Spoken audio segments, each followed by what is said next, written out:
beautiful people. I am Oliver Perrin for Semiogogue, speaking today with Antaios.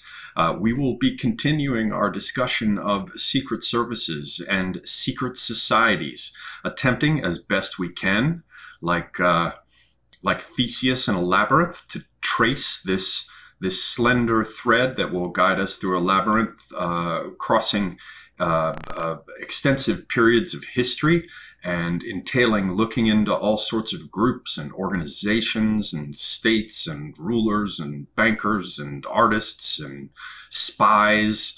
So yes, we will be continuing. For those who are not aware of how all of this started, we have an introductory clip some time back. I'll be putting all of these into a playlist.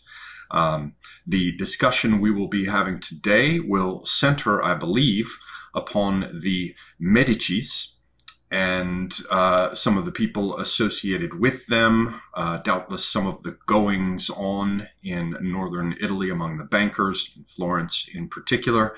And so I look forward to seeing what our guest Antaios has been digging into. I know that he has been diligently researching things and has all sorts of material to discuss with us today. I should say that all of this is very much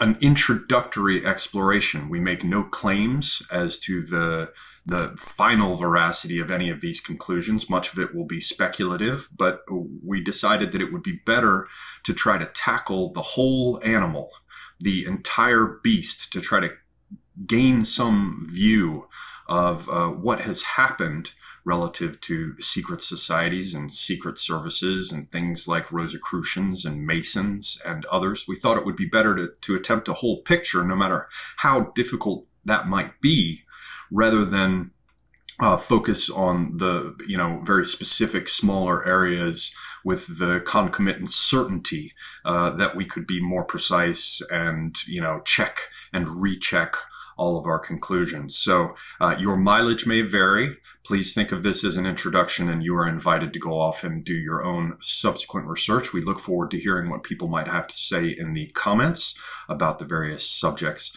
that we raise. Before we get started, please do follow this channel, Semiogogue, as well as a Safer Space.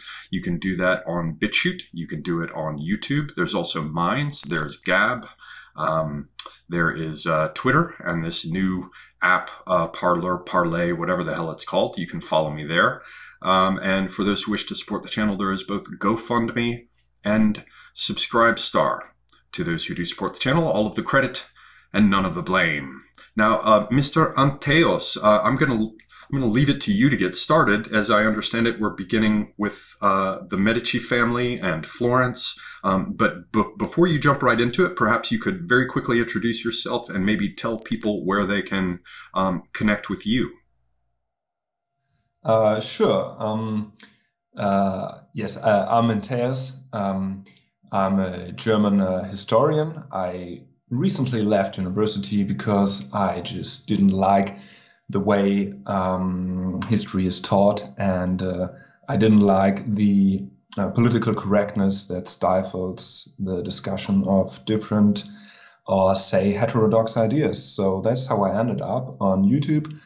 I was a guest on Jean-François Gariepi, the public space. So there I talked about China's role in the modern time and about the French Revolution. And now we are trying to delve into secret and mystical societies in Europe. So our title is Light and Darkness, Uncovering the Invisible Hands of Secret Societies in Western History. And as you already mentioned, I have to put a little disclaimer here. We are not, unfortunately, going to delve into the secret societies, because this is, as you say, an introductory session. What we are trying to do here is we are laying the groundwork for the philosophical framework, on which these secret societies emerged. And that is to say, today we are going to talk very deeply about Neoplatonism, Platonism, Kabbalah, mysticism, alchemy, and Hermeticism. And here we're going to be focusing on two hugely important persons. First, Marsilio Ficino, and then Pico De La Mirandola. And Marsilio Ficino is hugely important because he translated the whole Platonic dialogues, and he translated the Corpus Hermeticum. And then Pico de la Mirandola is also very important because he was the first Westerner who read and wrote about the Kabbalah.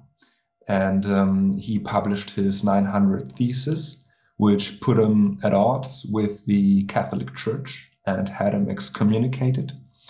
And yes, this is going to be very roughly the layout of today's session.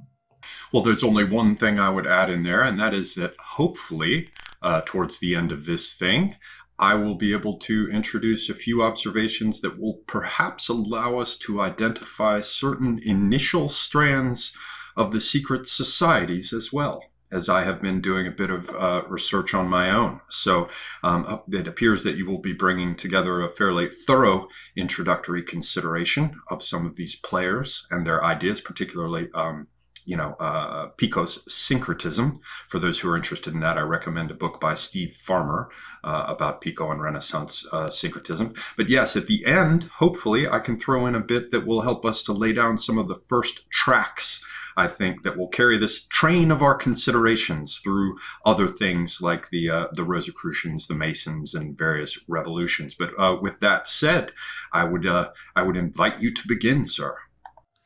It's my pleasure. And just another disclaimer. So we are going to put a bibliography in the show notes. So you will be able to check everything that we say, every source that we cite. You can go to the bibliography. You can click on a link that leads to archive.org, and you can see the sources for yourself. All right, with this being said, now let's jump right into it. And I'm going to provide a little bit of context about Florence. What kind of a city was it? Why did the Renaissance occur in this very city? So in 1320 already, you have Dante publishing the Divine Comedy. And this was written in the Italian vernacular, which is something very new because at this time everything was in Latin. And here Dante writes about his journey from hell to paradise. And he is accompanied by Virgil, who is a Roman pagan, and by the Catholic saint Bernard of Clairvaux. So what we see here already is that we have a fusion of Roman paganism and of Christian theology. And this is going to be also very characteristic of Ficino and of Pico de la Mirandola. And now I would like to talk about the time just shortly before and after the birth of Marsilio Ficino, who was born in 1433. So Filippo Brunelleschi, just shortly before the birth of Marsilio Ficino, describes for the first time the technique of perspective. And he describes a technique by which you can realistically depict depth in space. And the first public painting which uses this technique is the Holy Trinity by Masaccio, which is in Santa Maria Novella, a cathedral in Florence, and it's from 1428. And in 1436, Brunelleschi, whom I just mentioned, the creator or the founder of the perspective, he is also an architect, and he finishes the dome of the Florence Cathedral, which at that time in 1436 is the highest building in the whole world. And this is just 3 years before the birth of Ficino. And in 1440, so 1 year after his birth, Gutenberg, so to speak, reinvents the printing press in Europe because, of course, before it was invented in China. Now, this is the context into which Ficino is born. And he becomes hugely important for what we're going to be discussing, because in 1472 he will translate the Corpus Hermeticum. Later he will write the Platonic Theology, where he comments on Plato. In 1484 he translates the whole Platonic corpus, which has a huge influence on philosophy and mystical societies in Europe. This is also the same year when Pico De La Mirandola arrives in Florence. And Pico De La Mirandola writes his 900 Theses, where he has a syncretism going with Kabbalah, with ancient paganism, with Zoroastrian philosophy, and with Aristotelian and Neoplatonic philosophy, and he gets into huge problems with the church. And in 1489, Pico de la Mirandola publishes the Hepta Plus, where he interprets the Genesis in a from a Kabbalistic view. And with that being said, I just want to kind of introduce the audience to how all these ideas actually came to Florence, because the texts we're talking about, they were mostly translated from Greek. And Semiogogue, you actually pointed me to this person. Can you imagine who I am talking about, who introduced all of this to Florence? Would that be Gemistos Pletho, or Plethon, who had fled for a time, or let's say became a kind of ambassador out of Constantinople, which at this time was very much under threat of conquest from the Turks? Exactly, and I'm so grateful to you for pointing out this person to me, because what a fascinating guy this is. It blew my mind. Okay, so George Gemistos Plethon, he arrived in Florence the same year Marsilio Ficino was born, in 1439, because at this year you had the Council of Florence. Now this was a meeting between the Roman Catholic and the Byzantine Orthodox Church, because as you rightly pointed out, the Byzantine Empire was under threat by the Turkish invaders, and the plan was to merge the two churches into one, so that the Byzantine Empire could be protected against the Turkish onslaught. And if I could just insert here very quickly for our viewers to understand how pressing it was at this time. Antaios is saying the Byzantine Empire, but at this point it was, I don't know, a very, very, very small physical region beyond the actual city walls of Constantinople itself that remained to the Byzantine Empire. Everything else had been swallowed up. So it was essentially a city-state at this point, though a powerful one, controlling the straits. And bear in mind that it was just a very short time later that the city fell entirely in 1453. So at this time, it was not just pressing for the Byzantines. It was very much a matter of life and death. Yes, exactly. And Plethon was actually an ardent proponent of this unification of the two churches. And when he was in Florence, he delivered several speeches on the differences between Plato and Aristotle. And remember, at this time, scholasticism was the ruling narrative, so to speak, in Western Europe.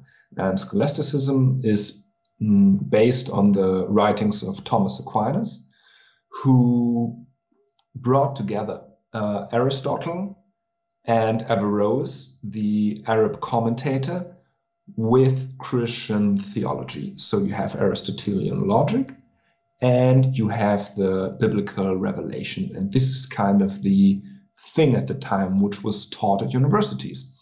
But Plethon didn't like it at all.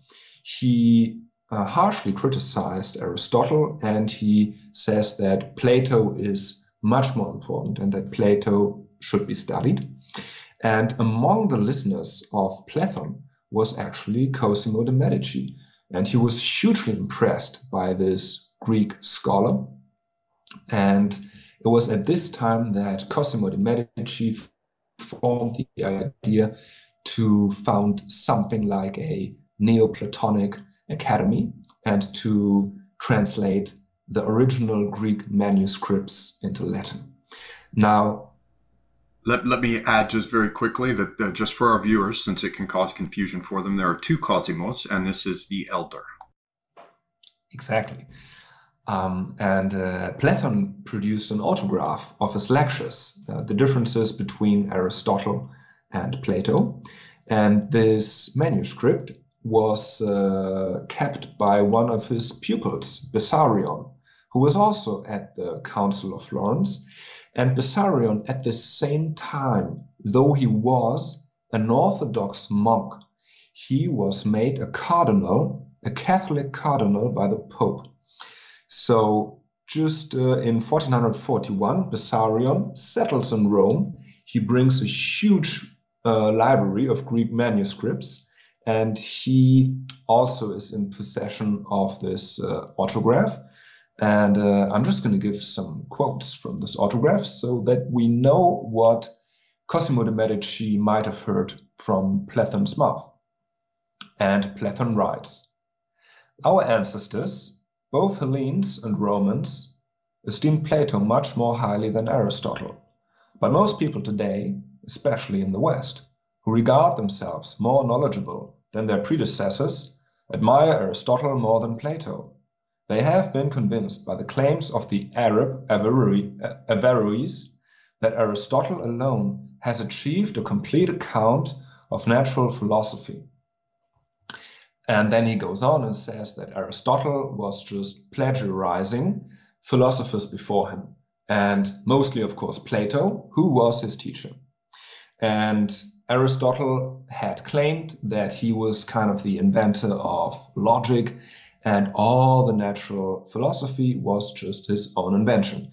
And Plethon says that Plato delivered his teachings orally, and that Aristotle was just the guy who wrote it down and who then said, yeah, I did all this and no one else.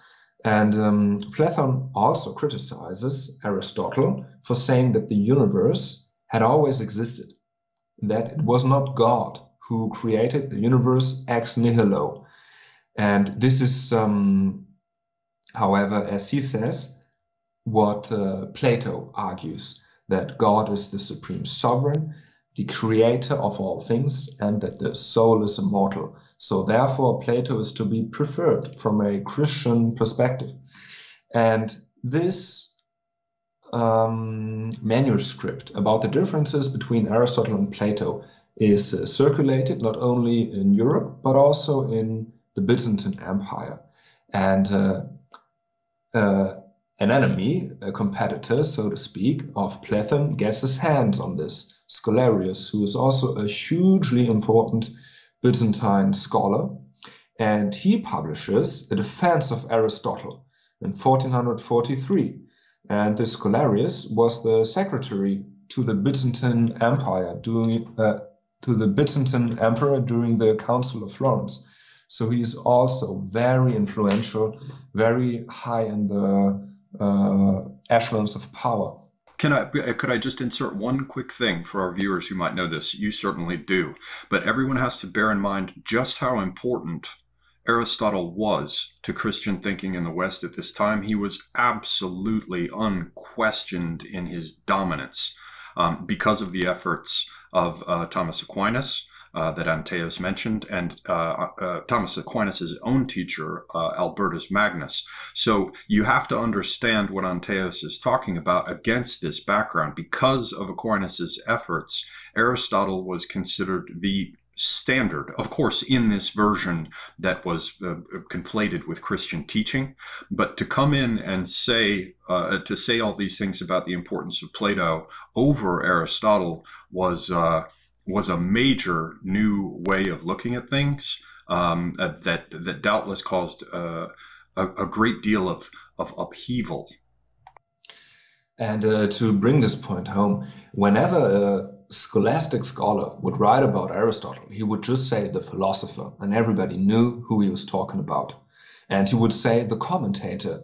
The commentator writes, and the commentator was Averroes. So these two guys were so fundamental to European philosophy and theology at that time. Okay, now Scholarius, just as we practice it today, starts off with an ad hominem argument. And he says that Platon, who had never before written anything important on philosophy, has produced these blasphemies against Aristotle, like a mountain producing a mouse, as the saying is. And Scholarius argues that Aristotle is actually closer to Christianity than Plato, and that we wouldn't have natural philosophy or ethics if it weren't for Aristotle. And he then argues that in Aristotle, God is the prime mover of everything, of the celestial bodies, of the earthly bodies, and that he therefore implies that God is also the creator of the universe, though Aristotle actually never stated this. But to this reply, another reply is added, of course, because Plethon gets his hand on the manuscript and he is outraged that he wasn't directly sent a manuscript, and he writes a reply to the defense of Aristotle. And I just give another quote. Plato's philosophy came down from him to Zoroaster by way of the Pythagoreans. Zoroaster, who lived 5,000 years before the Trojan War, according to Plutarch, was the oldest of the so-called philosophers and lawgivers, except men of Egypt. And even the Egyptians were converted from men's doctrines by the influence of Pythagoras. Plato also adopted Zoroastrian doctrine. The surviving oracles of Zoroaster are clearly consistent with the doctrines of Plato, totally and in every respect. So what's going on here, Semiogogue? Why is he talking about Zoroaster, about Pythagoras, about what's going on here? I think we have this doctrine of the Prisca theology, this idea of the chain of reception of these divine ideas that was very much a part of the thinking of the day. It would become much more a part of it as we learned more about these philosophers, because of course at this time Plato was not fully known in the West. Some portions of his work, very limited portions, had been available to a number of philosophers. As I recall, I think some of the Scots, like Duns Scotus and some others, were seen as sort of medieval Platonists, but the fact was that most of Plato's works were not available in the West. We'll be getting to that, I feel sure, as you discuss Marsilio Ficino. But there was this idea of a chain of reception through these philosophers in sequence, and because they did not have the same highly developed textual studies at the time, in terms of epigraphy and working out, whether or not a text, the earliest dated text could have been written and how ideas were received and transmitted. The idea was accepted that there was a sequence, and a very central idea of all of this was that the earliest would somehow be the purest. Yes, and I think in the chat you said that today we worship the brazen bitch of modernity. But at this time, people thought the older the better. And so Plethon writes that the philosophy of Plato came from Zoroaster. He says that Zoroaster lived some 6,300 years BC. Today we know it was probably 1,500 years BC, but this is just something very interesting, that the older something is, the purer, the better it is. And he just repeats his argument that Aristotle is a plagiarist and he is deceitful. And he also says that Aristotle is bordering on atheism because he denies that God was the creator of everything.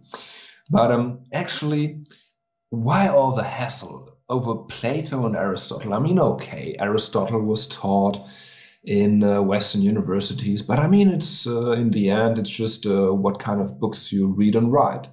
Or is it?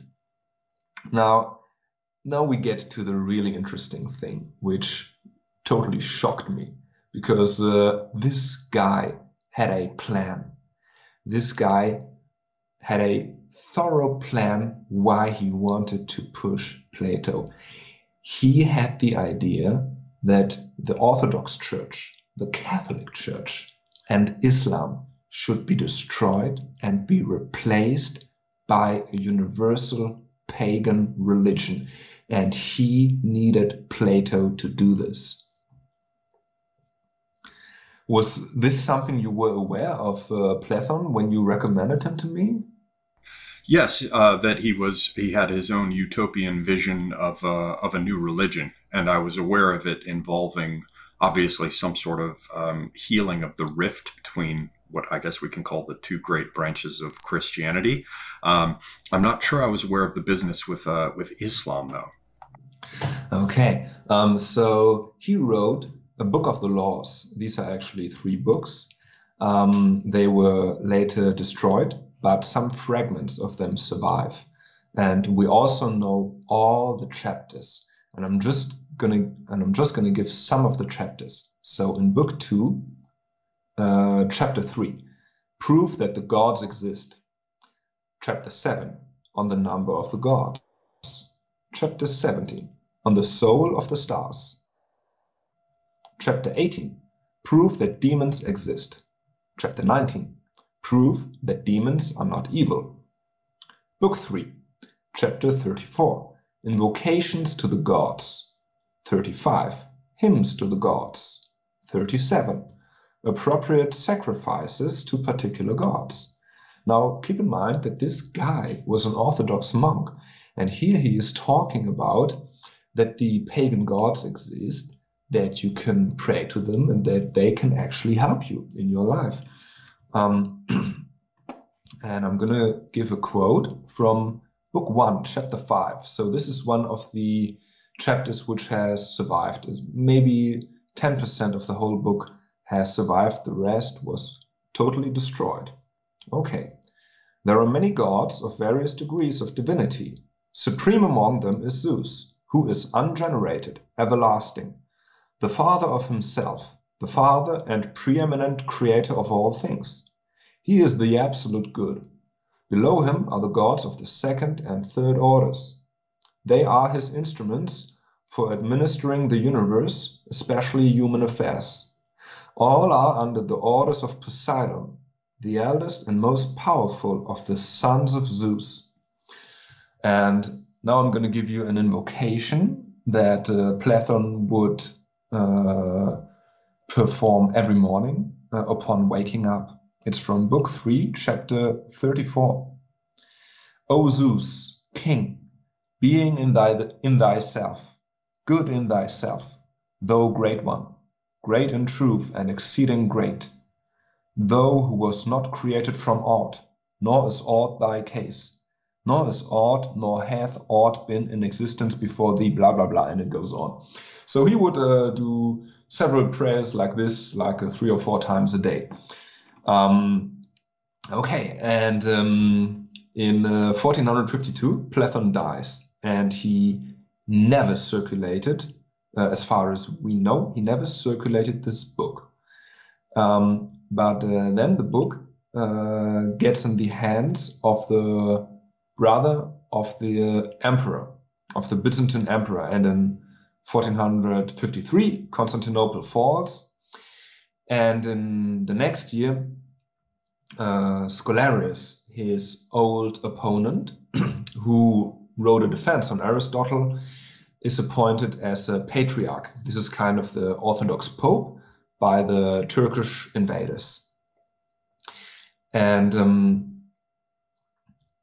the wife of the brother of the Byzantine emperor, she now received the book from Plato, and she forwards the book to Scholarius, and he asks Scholarius, what is she going to do with this book, which is full of paganism? And Scholarius then replies, of all the legislators of polytheism and swinish life who have lived before the divine dispensation, and of all those who have dared since the divine dispensation to concern themselves with legislation contrary to the true law, Plethon was the most ignorant sophist of all. And Scholarius then has the book destroyed, and it is only from his letter to the wife of the emperor's brother that we know the chapters of the book and we know some of the contents of the chapters. And with this in mind, we can now return to the Florentine Renaissance with the fact in mind that the guy who brought all this thinking, this fascination for Plato to Florence was actually a pagan and who hated Christianity. All right, now we return to Marsilio Ficino, who was born in 1439 in Florence.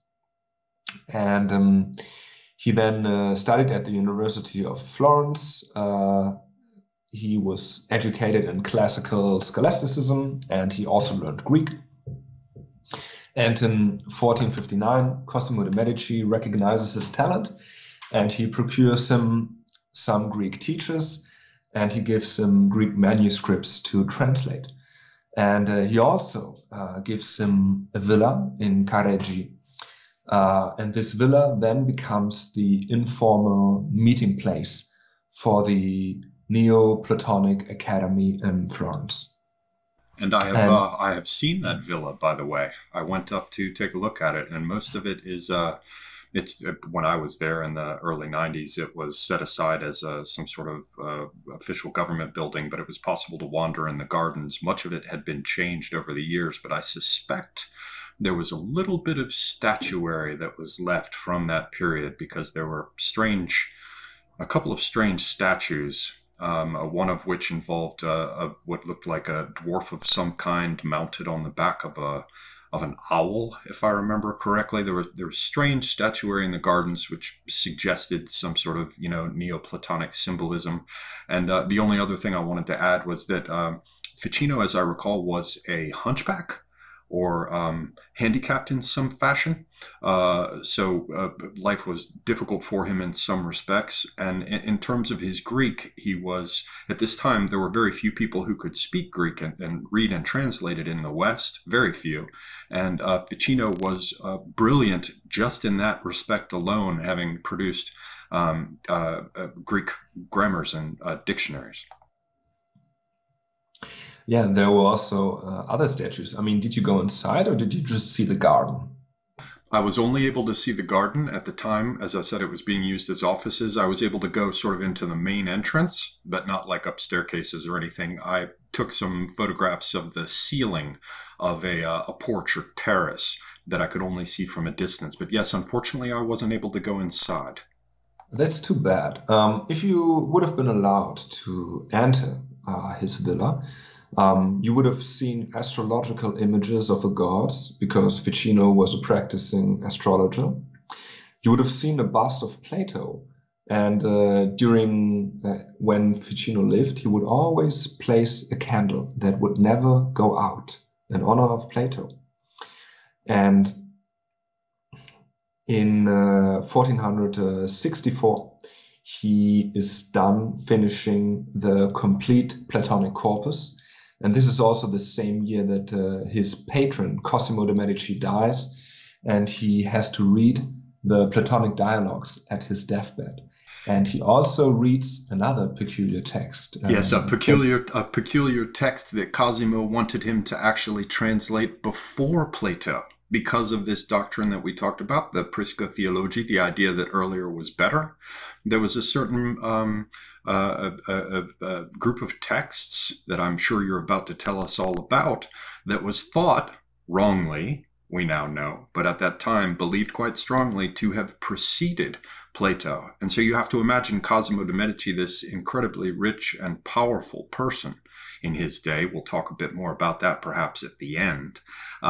Knowing that he was about to die and having the option to hear the works of Plato, but there was another set of writings that he wanted to hear more about. Exactly, and this writing was Hermes Trismegistus. This was a manuscript that Cosimo de' Medici managed to procure from Egypt. It was written in Greek, and it was supposed to have been written by the god Hermes Trismegistus. And this is a fusion of the Egyptian god Thoth, whom we know, for instance, from the Book of the Dead, where in one of the papyri he is performing the ritual of the weighing of the soul, and he is standing on the right, and he has the head of an ibis or ibis. And the other part of this god is the Greek god Hermes, or Mercury, how he is called in Latin. And this fusion, this syncretism, was actually very typical for the ancient pagan times, because Egypt had been under Greek rule, and of course you had a mixture, a wild mixture of different gods. And the text that was then translated by Marsilio Ficino, we're going to show you the title page of it, and this is the dedication by Marsilio Ficino to Cosimo de' Medici, the father of the fatherland, the Pater Patriae. And according to Ficino, I'm going to translate just the lower part from the Latin. Ficino believed of Hermes Trismegistus. He founded the city, which is now called Hermopolis in Greek. This is our Hermes Trismegistus. Trismegistus is truly among the highest, as he was the highest philosopher, the highest priest, and the highest king that existed. Now, the contemporaries of Ficino believed that Trismegistus lived during the time of Moses. This was also the view of the early church fathers. Today, we know that the author of this text was probably a Hellenized Egyptian, because the text was written in Greek, and Greek was only introduced to Egypt during the reign of Nero.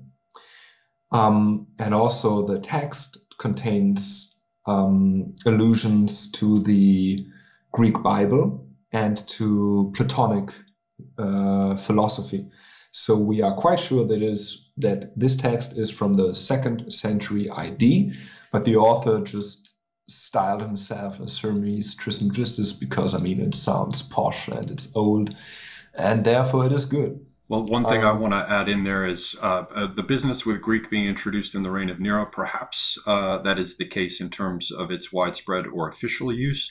But of course, the Ptolemaic dynasty had ruled for quite some time at that point, hundreds of years before the birth of Christ, corresponding to that period after the death of Alexander, when his various generals, like Ptolemy, took Egypt. There's Lysimachus, there are other ones. So Greek was certainly in use there for quite some time. I'm not sure about when it may have become more widespread and official. Another thing to throw in is that the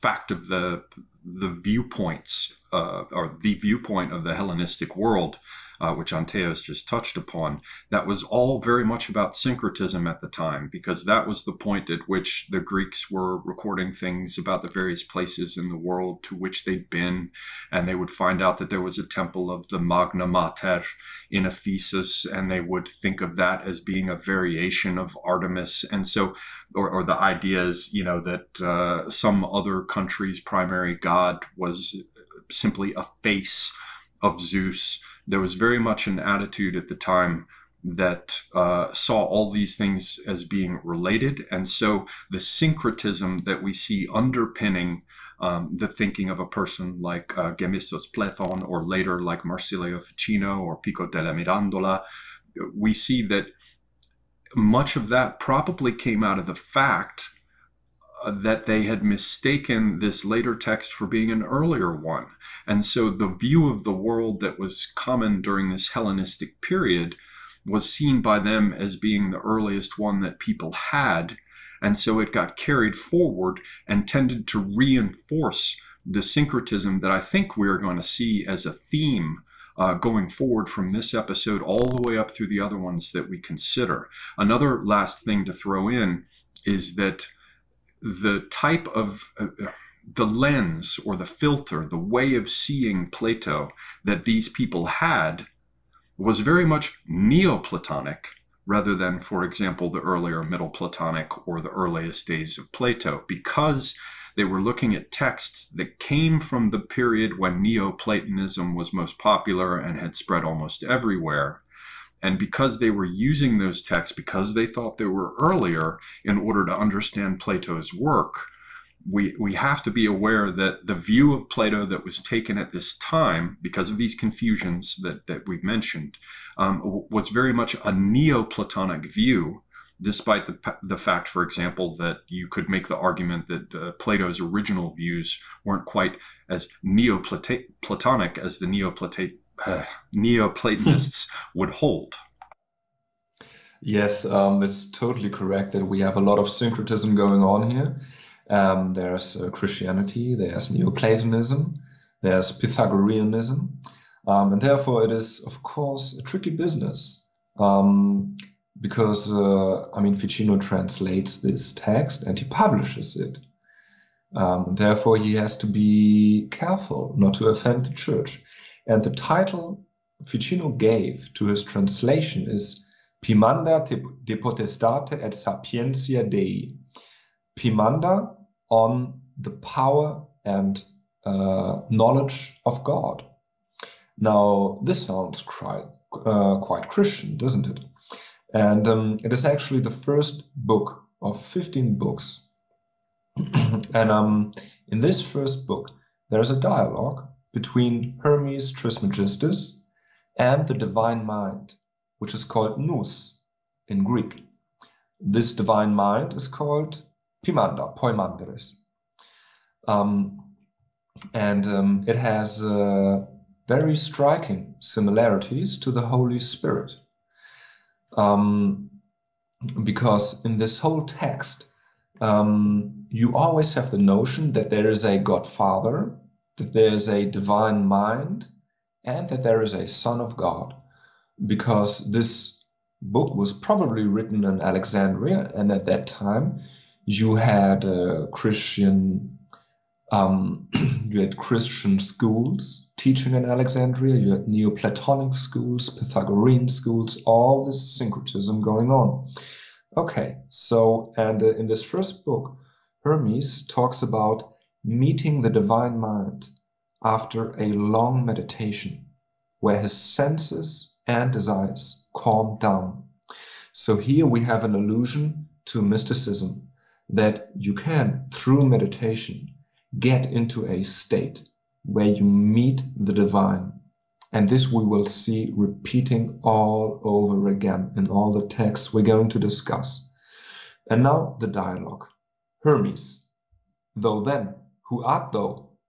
Poimandres, I, indeed, am Poimandres, the mind of the supreme power. I know what thou wishest, and I am everywhere with thee. Hermes, I wish to learn the entities and to understand the nature of them, and to know the God. This I wish to hear. Poimandres, have in thy mind whatsoever things thou wouldest learn, and I will teach thee.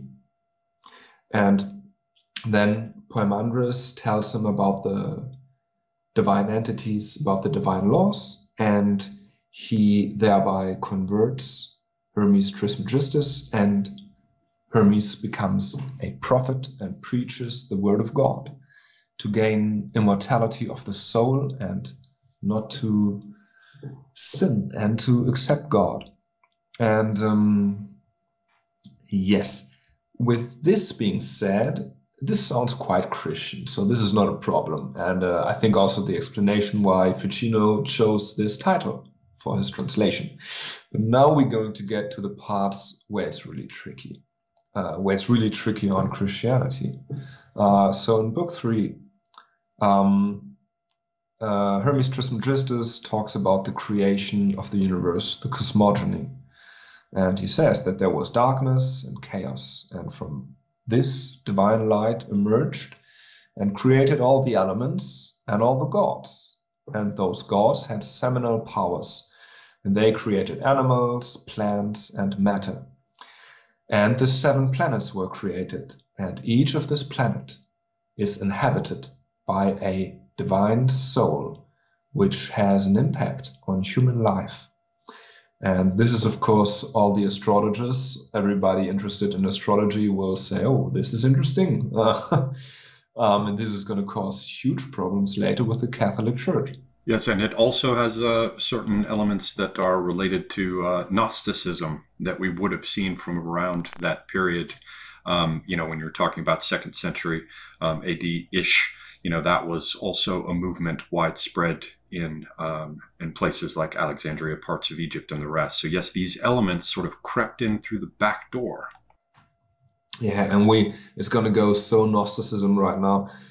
If you look at Book 5, here Hermes Trismegistus talks to his son, and he says, if, however, thou wishest to see him, God, consider the sun, consider the course of the moon, consider the order of the stars.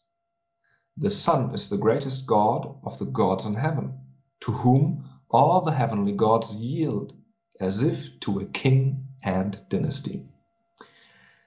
And this bears a striking resemblance to what we see in George Plethon, who also talked of celestial gods to whom you can pray. And we will also see this in Ficino, because Ficino really has a thing going for the sun. He worships the sun, but we'll get to the details later on.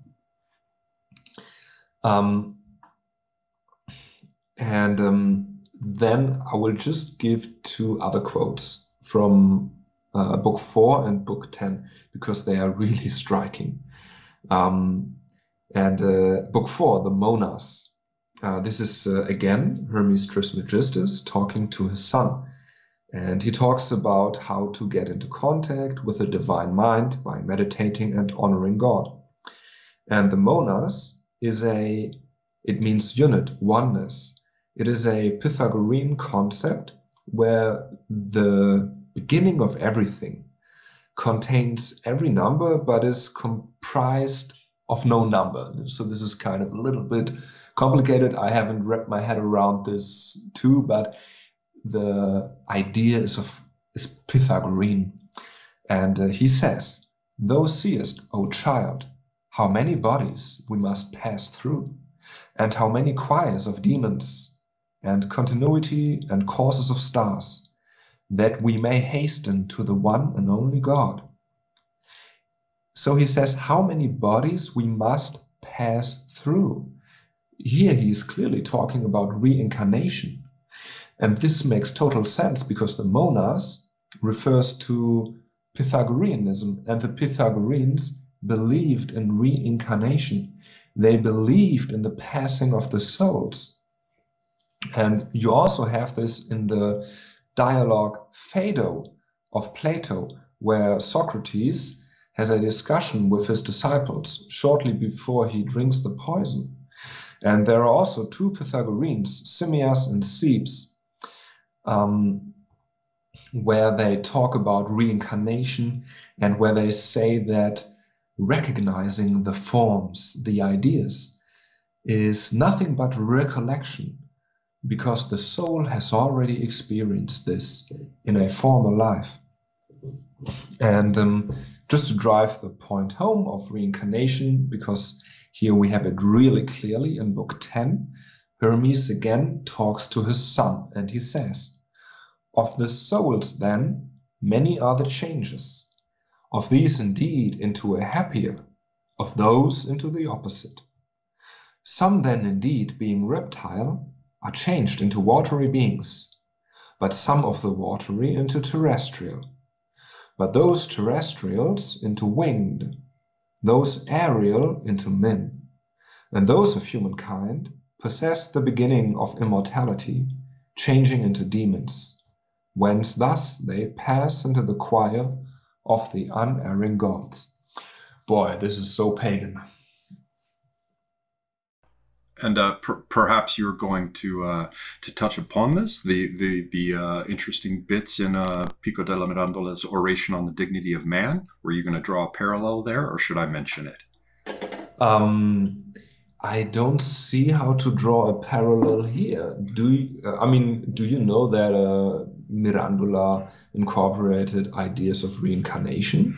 I will not go so far as to say that. However, there is a very interesting echo in the sense that he talked about people whose souls were more vegetative, and how aspects, because remember they had the Neoplatonic idea of the world soul, and how these types of souls caused the emergence or appearance of people who are more vegetative. And then the animal part of the soul, it would give rise to men who were more like animals, and then the rational part of the soul, men who were more tied with reason.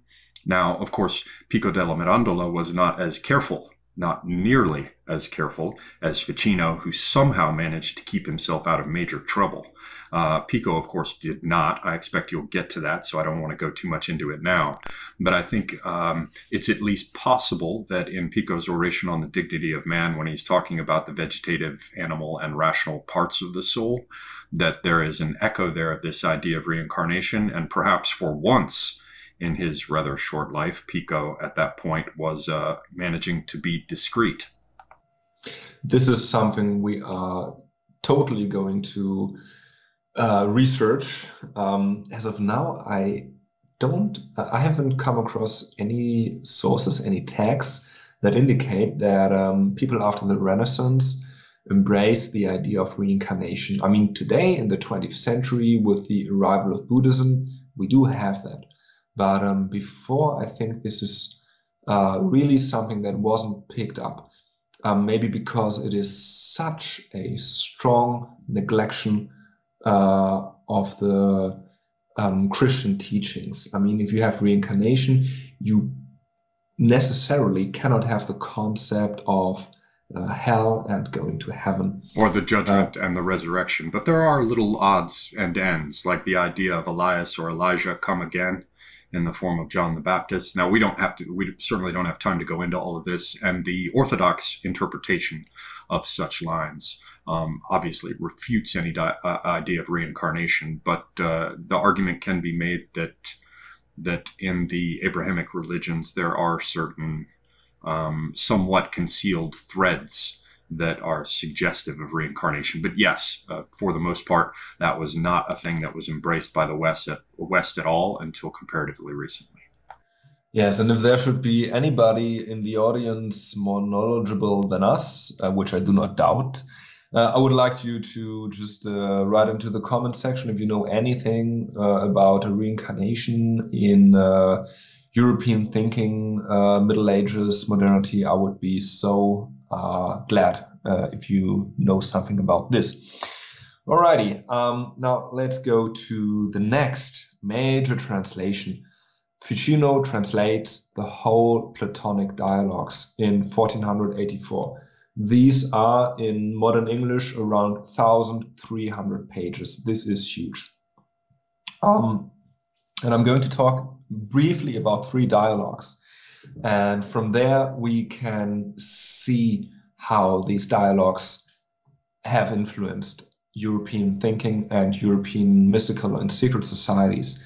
So let me just add in, please forgive me, I'm sorry to interrupt, this will be very fast. Again, I just want to emphasize for all our listeners, up until this point, you could have said that the vast majority of Plato's work was lost in the West. It was you can't go so far as to say unknown, because some portions of it, if I remember correctly, a couple of dialogues and maybe some parts of the Republic, perhaps the whole Republic, though I doubt it. Again, I may be wrong. Some specialist in this should step in and correct me. But the main thrust here, I'm very certain of, which is until this point when Ficino published this, Plato's complete works had never before been available in the West since late antiquity with the so-called fall of the Roman Empire. So it had been hundreds of years before anyone was able to sit down and read all of these works. And at this point, with Ficino's translation, it at last became possible again. Yes, and the first dialogue I'm going to quote here is the Apology. This is Socrates' court defense against his accusers. and the charge that he is corrupting the youth and introducing foreign gods. And his accuser Meletus also accuses him of atheism. And this Socrates vehemently refuses. He says, I'm not an atheist like Anaxagoras, and I believe, on the contrary, I believe in gods, and I believe that the sun and the moon are gods. Now, this might not strike us modern people, but for a medieval person to just read about atheism, that something like this exists, I think it was a totally new thing, because this is something you wouldn't talk about, you wouldn't find in texts, but here you have a totally new concept introduced. And I think what this changes is that people think, oh gosh, there are atheists. So this creates a need to justify God, to prove that there is a God. And from the 15th, 17th century onwards, you really have a multiplying of proofs of God. For instance, Tommaso Campanella writes Atheism Conquered in 1631. Or René Descartes writes his Meditations on First Philosophy, and the subtitle, in which the existence of God and the immortality of the soul are demonstrated. So this is the book with the cogito ergo sum. And from this, right, from the need to prove a God, it's just another step to say there is no God. And in 1719, there is a anonymous publication in France, Traité des lois imposteurs, Traité des trois imposteurs, Mos, Jésus-Christ, Mahomet.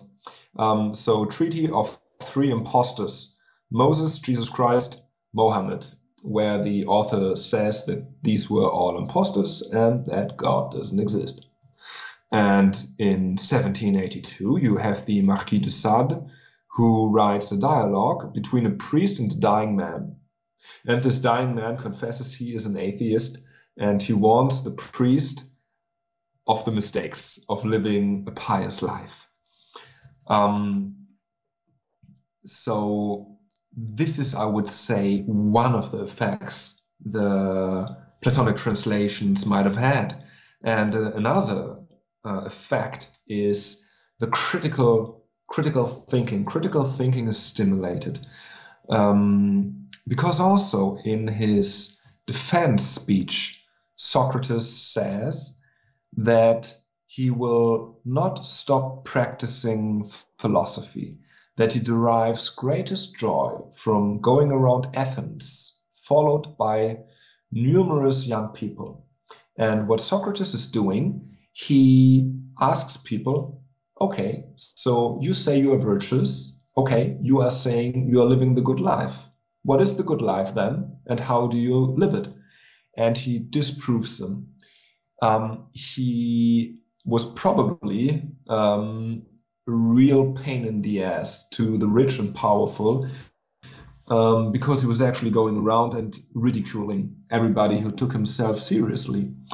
And he says that if you acquit me, I will just continue to do it. And if you punish me, if you impose the death penalty on me, I will unleash all my followers to go around and criticize you. And I think if you read this and you identify with the person of Socrates, it might open up your mind. It might make you question things which were believed before by revelation. And I don't want to say that this dialogue necessarily caused Nicholas Copernicus to write his On the Revolutions of the Heavenly Spheres in 1543.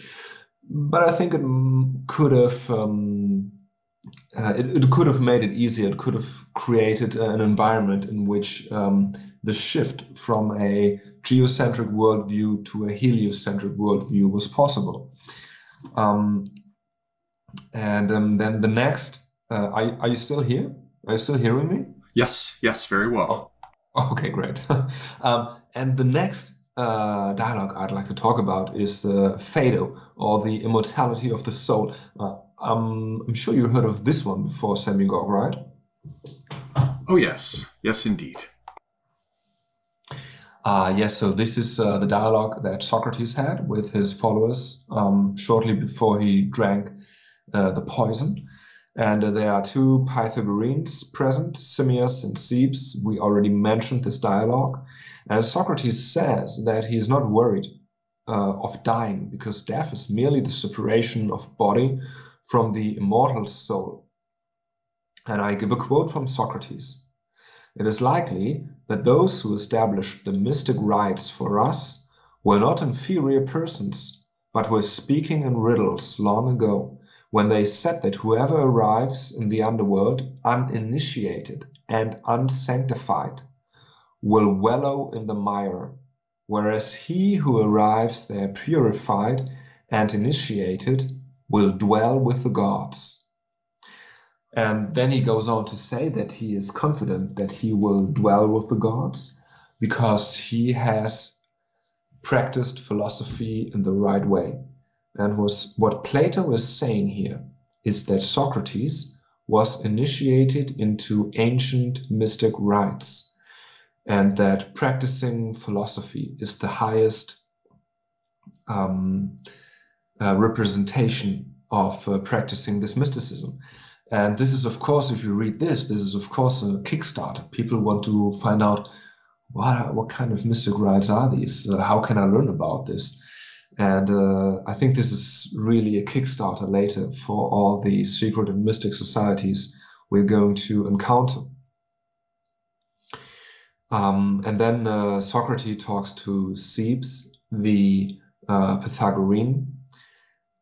Coming to life again, in truth, exists.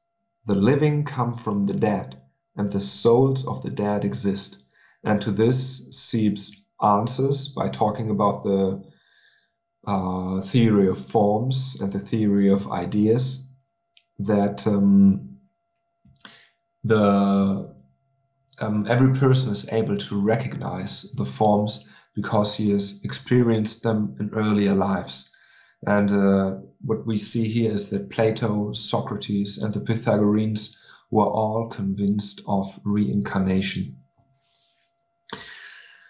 That's it so far on the Phaedo. And we're going to get to the most important, to the most influential dialogue. And I probably know you guess which dialogue I'm talking about. Either the Phaedrus or the Timaeus, I would guess. Oh, the Timaeus. We just talked about the Phaedrus. I thought we were on Phaedo. Oh, excuse me. Yeah, I haven't read all the dialogues. So you're no, I have not read all of them. I have not read all of them either. But which one were you going to jump to? I would jump to the Republic. Pardon me. Yes. Well, but before you do, let me just throw a little piece in here because of this idea of the separation of the soul from the body and the immortality of the latter. This will be important later with figures like Pico, who introduced the idea of the mors osculi, which was a kind of death by the kiss, which was considered to be, or at least could be interpreted as, a kind of ecstatic release of the soul from the body while one is still alive, so to speak, which would form a kind of Gnostic initiation. And this is something that Pico De La Mirandola mentioned in some of his works.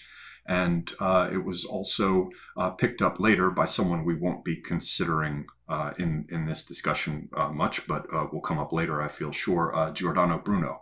But I'm sorry, you were about to jump to the Republic. Yes, of course. The Republic is 10 books and it's 250 pages in modern English. So this is quite a long book, but we're just going to talk about bits and pieces here. So in book 1, Socrates has a discussion about justice, and he refutes the notions of justice of his interlocutors. And then in book 2 and 5, they start talking about how to create the just society. And here Socrates or Plato gives his view of how this society should look like. And of course, we're talking about a city-state, because that was the political reality in ancient Greece. And Socrates says that a just society will be more cooperative, will have more trust, and will be more happy. And how can this be achieved? And he says that we can attain prosperity and security through separation of labor and through specialization. And here he proposes 3 classes. The first and the second class can be called the guardian class, and they are divided into rulers, who are philosophers, and into soldiers. And they are really important for the political life and the security. And you have the third class, which is maybe 95% of the population. This is the wage-earning class. This is everybody else, like farmers, shepherds, doctors, musicians, carpenters, lawyers, and whatnot. And he introduces a founding myth, a lie, by which to bind the citizens together. And all the citizens need to believe that they are earth-born brothers and sisters. And they, to differing degrees, contain metals of gold, silver, brass, and iron. Gold is the first class, the rulers. Silver is the second class, the soldiers. Note that the first and the second class are both the guardians. And then the third class is made up of brass and iron. And he then goes on to talk about education, because this is really important to bind the guardian, fill them with an ethos. And here he's really only talking about the elite. You need to educate the elite, you need to educate the guardians. The third class, the wage-earning class, is really not so much of importance. They are just producing. And in order to instill the soldiers with moderation and courage, the following things have to be done, because we need moderation so that they will not suppress the other citizens, so that they will not exploit them. But they have to be courageous so that they can defend the city. And how to do this? This is quite peculiar. So first, by music. Only the Ionian and the Lydian mode is allowed. The Ionian and the Lydian mode is not allowed. Only the Dorian and the Phrygian mode. I have no clue why that is. And you mustn't use any multi-stringed instruments like flutes and harps, but only the lyre and the cithara. So no clue why that is, but this is very important to Socrates. I want to throw in just a small thing there, because this concern over how, not just, for example, driving the poets out of the Republic, but other things like this idea of music and how it relates to culture.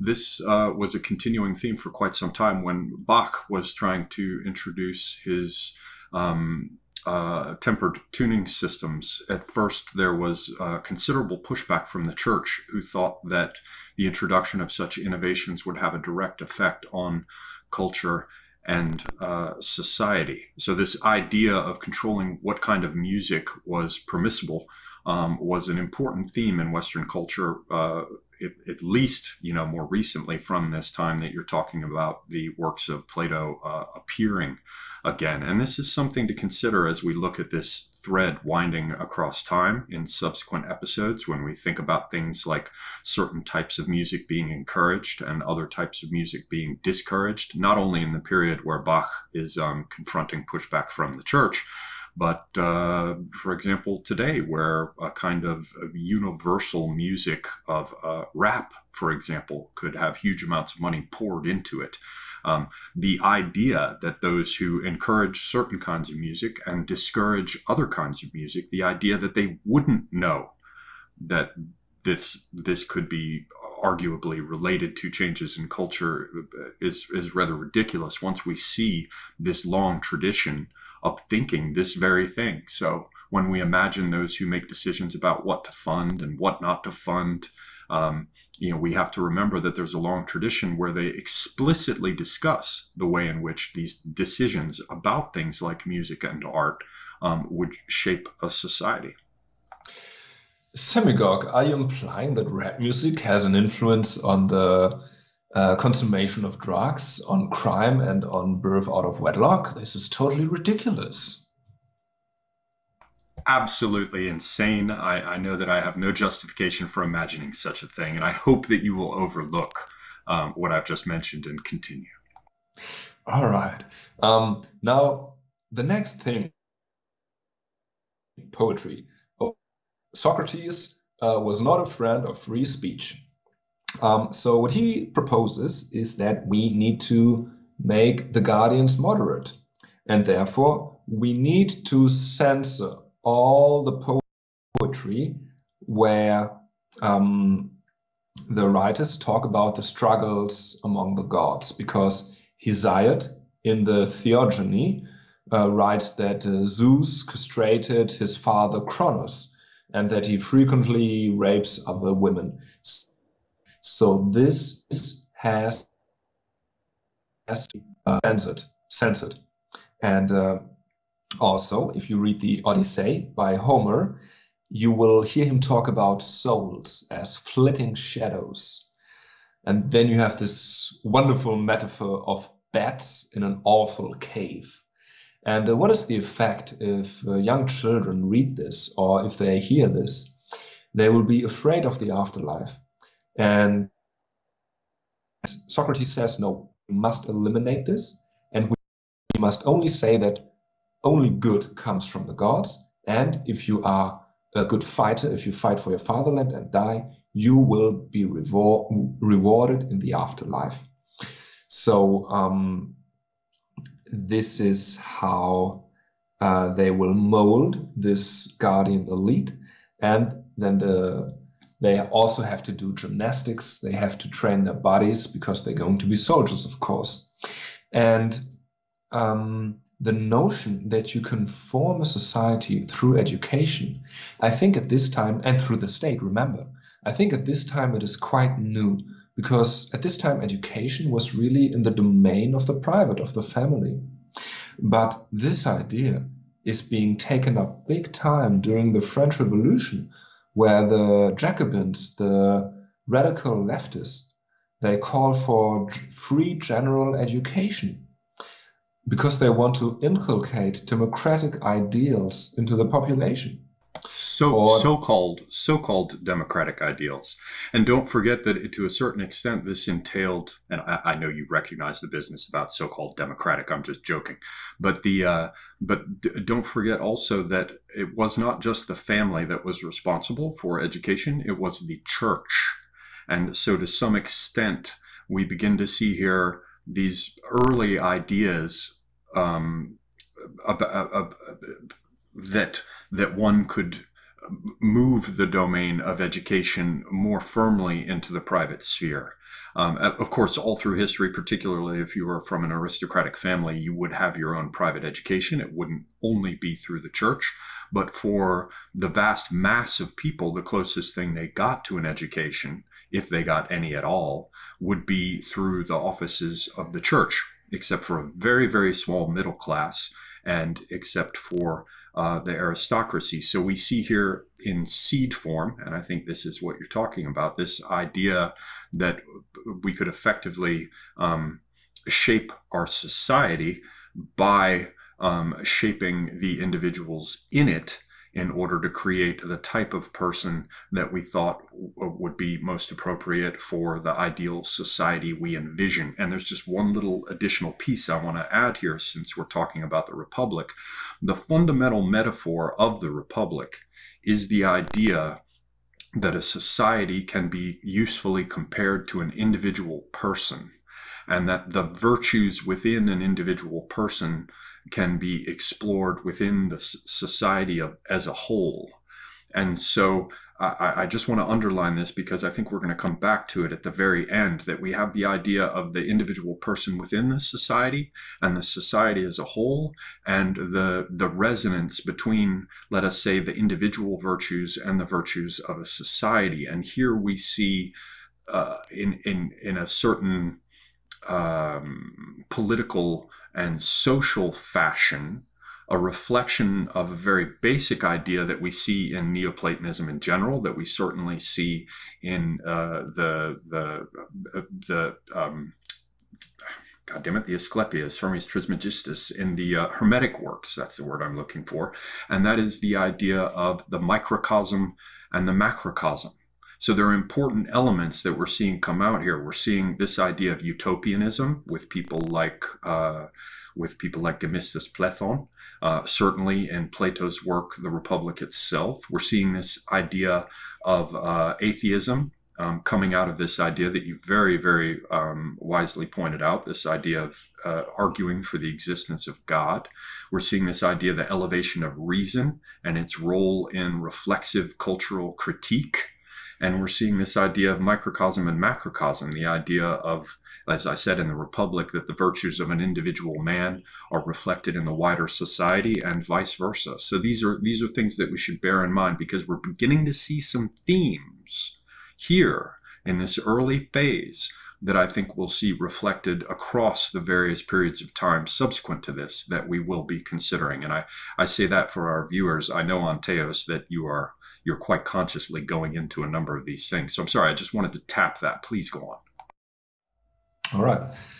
And let me just get back to this theme of education, because this is something we're going to get back all the time in our presentations. Now, an avid reader probably of Plato's Republic was Adam Weishaupt, the founder of the Illuminati in Bavaria.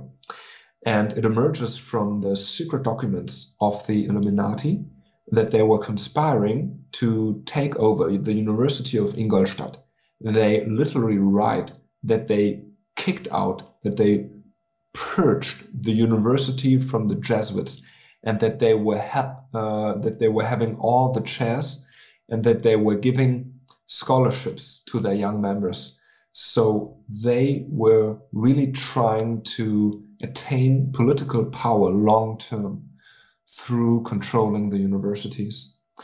And the same strategy was used by the Frankfurt School of Social Economics by Herbert Marcuse, Theodor Adorno, and Max Horkheimer, where they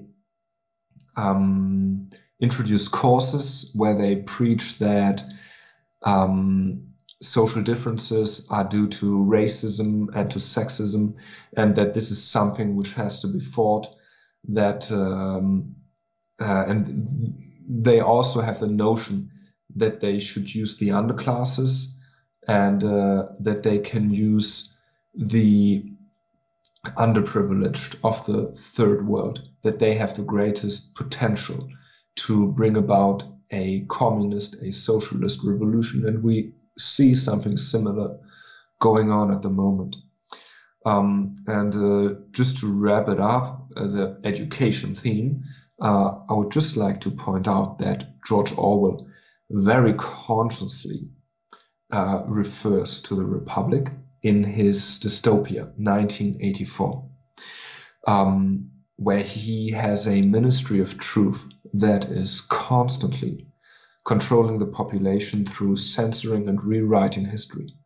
And this is actually the idea of Socrates, that you should create myths, you should create lies about the past, that you should continuously censor what people read, what people sing, what people say, what stories people tell their children. And it seems no accident then that one of the great things that people took exception to Socrates for was that charge that was laid against him, discussed in the Apology, corrupting the morals of the youth of Athens. So we definitely see some interesting themes, and of course you may be about to touch upon it since you're still talking about the Republic, I think. But we have the idea of a basic idea, sort of communism that is presented here. But perhaps I'm getting ahead of things. We do have sprouts of communism, but before I'd like to mention feminism. So, Socrates and Plato, they were quite feminist. I was surprised to read that because in Plato's Republic, women can become soldiers and rulers if it is in their nature. That is to say, if they are courageous, if they are moderate, and if they are prone to physical exercises, sure, they can become soldiers. And I'm just going to give a quote from a dialogue between Socrates and Glaucon. Socrates: then there is no way of life concerned with the management of the city that belongs to a woman because she's a woman, or to a man because he's a man. But the various natures are distributed in the same way in both creatures. Women share by nature in every way of life, just as men do. But in all of them, women are weaker than men. Glaucon: certainly. Socrates: then shall we assign all of them to men and none to women? How can we? We'll say, I suppose, that one woman is a doctor, another not, and that one is musical by nature, another not. Glaucon: of course. Socrates: and therefore, won't one be athletic or warlike, while another is unwarlike and no lover of physical training? Therefore, men and women are by nature the same with respect to guarding the city, except to the extent that one is weaker and the other is stronger. And during this dialogue, Glaucon and Socrates constantly say that what they are proposing must sound utterly ridiculous to other people. But isn't this astonishing? Some 2,400 years ago, some philosophers said, hey, we should have equality of the genders.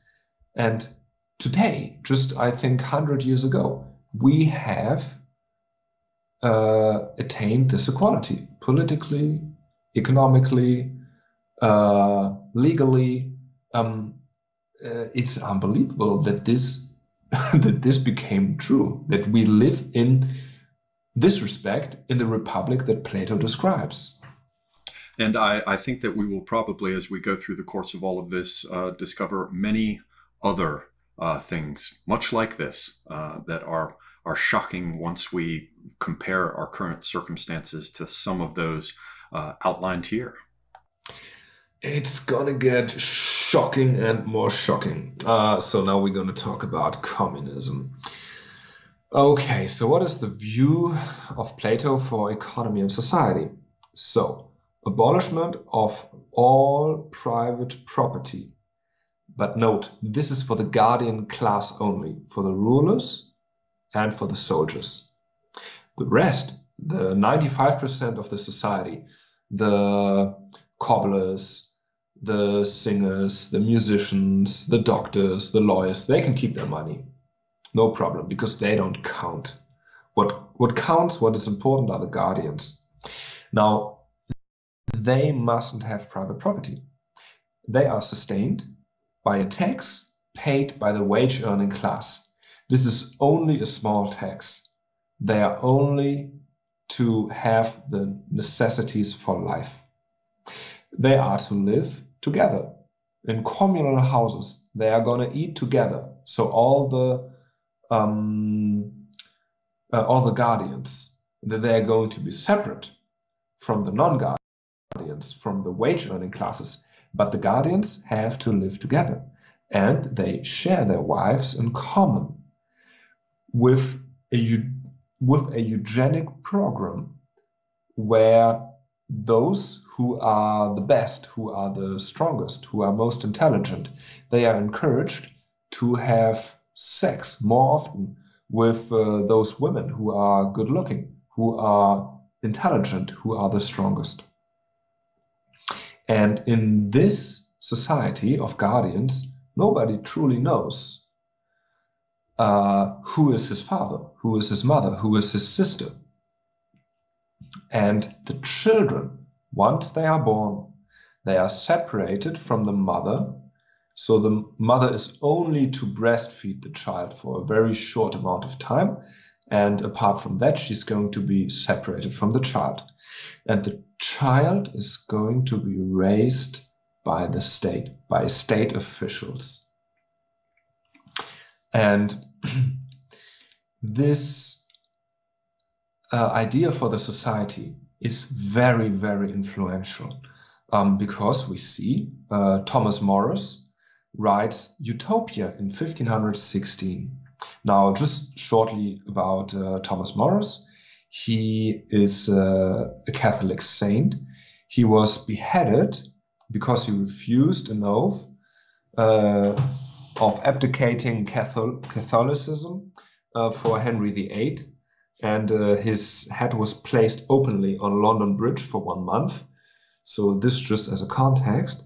And Thomas Morris writes about a fictitious island without any Christian religion, where people have free education, where there is a free health system, men and women both do warfare, there's a 6-hour workday, everybody can freely choose his occupation, there's communal property, but the family is still intact. So you don't have a raising of children by the state. But apart from that, it pretty much sounds like the Republic. And we see in the Republic here, as you're pointing out, what could certainly, I think, be called, justifiably, destruction of the nuclear family. And one last little thing to throw in, we don't have time to go into it now, but Thomas More was a good friend of Pico De La Mirandola's nephew, I believe Gianfrancesco Pico De La Mirandola. So just another pair of dots that can be connected by lines. But please go on. Sure. And I'm just going to mention another utopia, The City of the Sun by Tommaso Campanella. So Tommaso Campanella was a Dominican monk, and he was, if I'm not mistaken, burned on the stake because he had some radical ideas.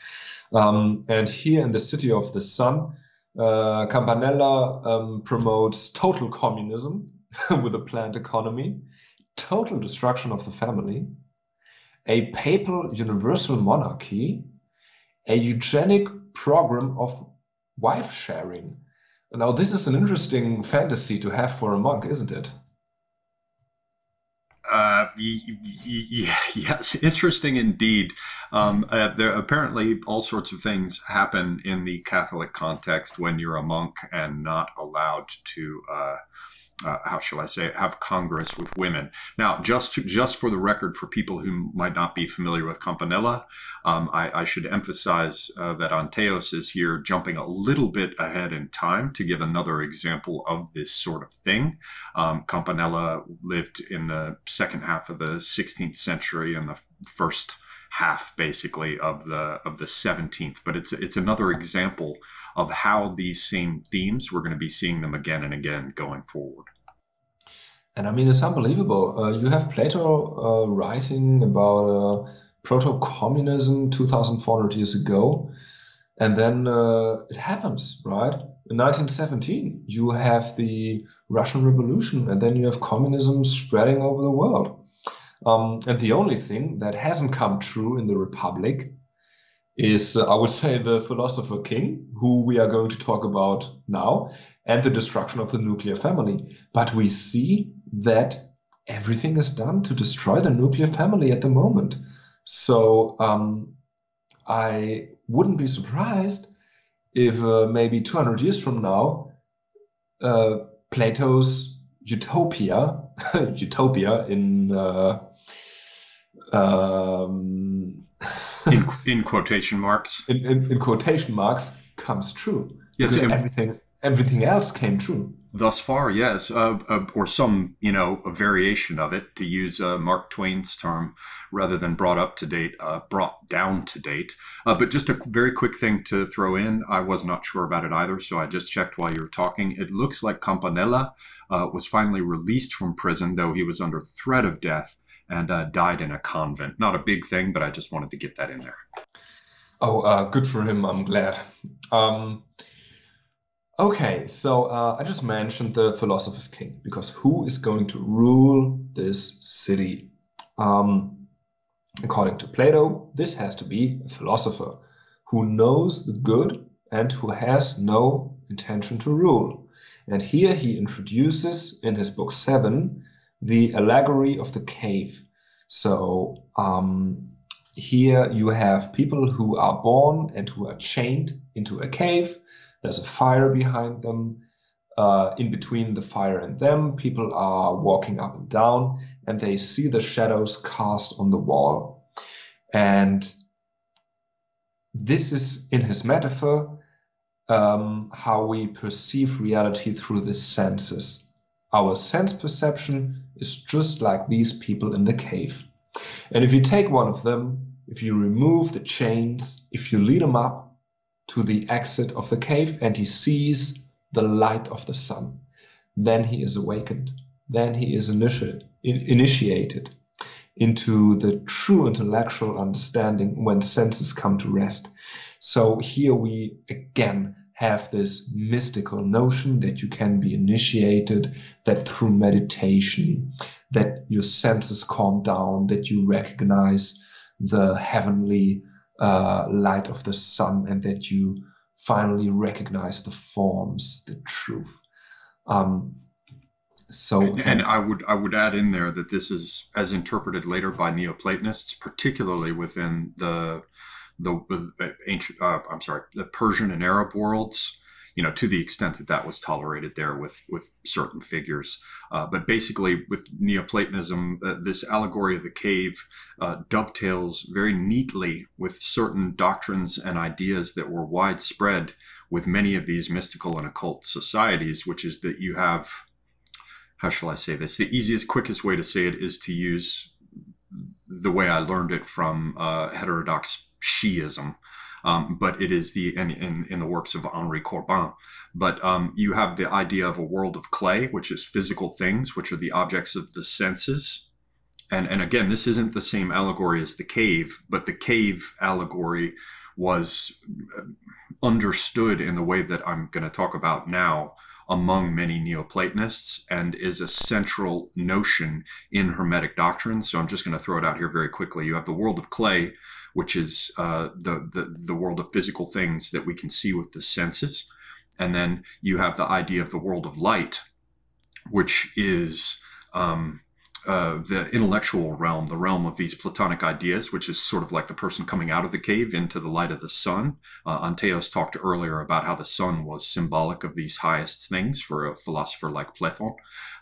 But in between, there are what the heterodox Shiites call a barzakh, which is an isthmus, and it is an in-between place. And that is where the physical objects of the senses become more fluid.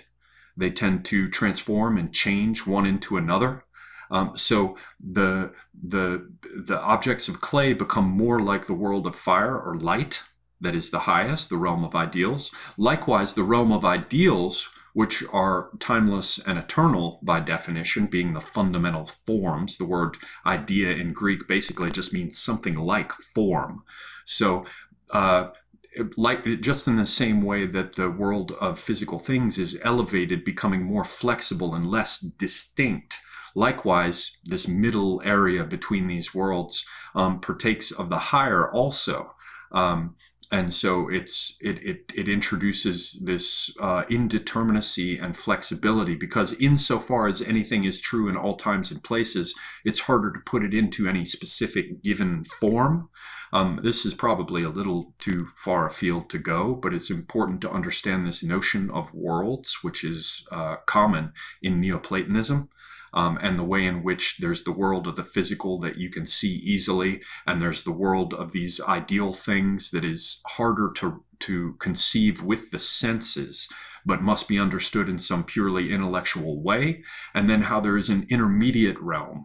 These things get important when you start looking at things like theosophical societies, or, people like Madame Blavatsky talking about things like the physical world and the etheric world and the astral world. This idea of worlds and hierarchies comes out of Neoplatonism, and that in turn has as one of its very core founding elements this allegory of the cave. Yes, and how to find out who's going to be the philosopher king. So Plato says that you will continuously test the young guardians until the age of 50. And he says that those who have passed and survived all tests must be led to the goal and compelled to lift up the radiant light of their souls to what itself provides light for everything. So they must be guided out of the cave. And once they've seen the good itself, they must each in turn put the city, its citizens, and themselves in order, using it, the good, as their model. Glaucon, like a sculptor, Socrates, you have produced ruling men that are completely fine. Socrates, and ruling women too, Glaucon, for you mustn't think that what I've said applies any more to men than it does to women who are born with the appropriate natures. And remember, the Platonic Academy in Athens allowed women. And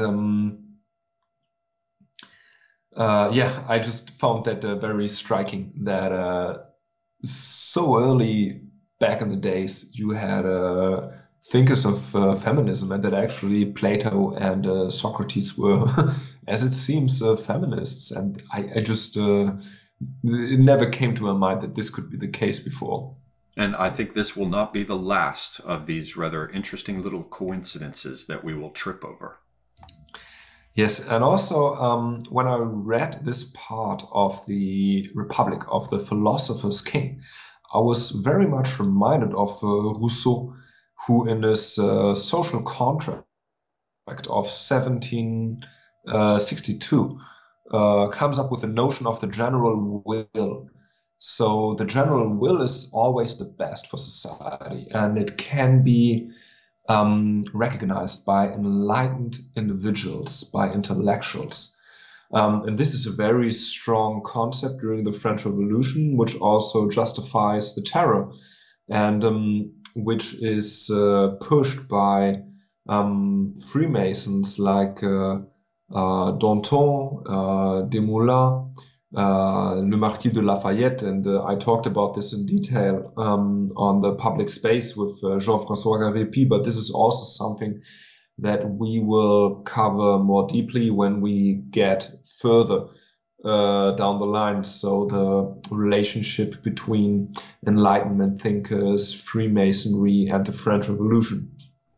I suppose I could add in just one thing there, which is that we see this tension between the idea of the general will and the idea of the wise lord, the philosopher king, or those who know, those who have received the proper college education and are fit to tell the lowly how they not only could, but how they should behave. Because there is a tension there. There's the idea, well, there's the general will, but if the general will really is as reliable as some have argued, then why is it necessary to install a philosopher king in order to rightly guide them? And not only do we see this tension played out, and let's just be honest, in some cases we can say not only do we see tension, we see this hypocrisy played out in things like the French Revolution that you mentioned. But we also see it as recently as things like desegregation in the United States. For all that, you can argue on any side of desegregation, I'm not in this case taking a position on it. It, however, remains impossible to avoid seeing that desegregation was pushed from the top down in a number of respects. It really doesn't reflect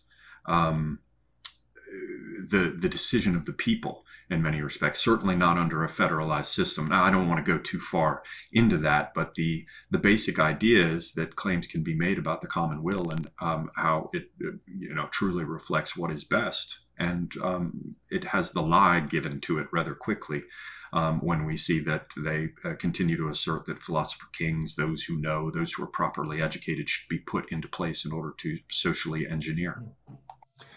Yes. Why do people don't listen to science? Why don't you wear a mask? Yes. Are you a denier? How dare you deny? All right. Now that we've talked about the Platonic dialogues and their influence later, which were translated by Ficino, let's move to Pico De La Mirandola, because Mirandola arrives in Florence in the same year that Ficino publishes his translation of Plato.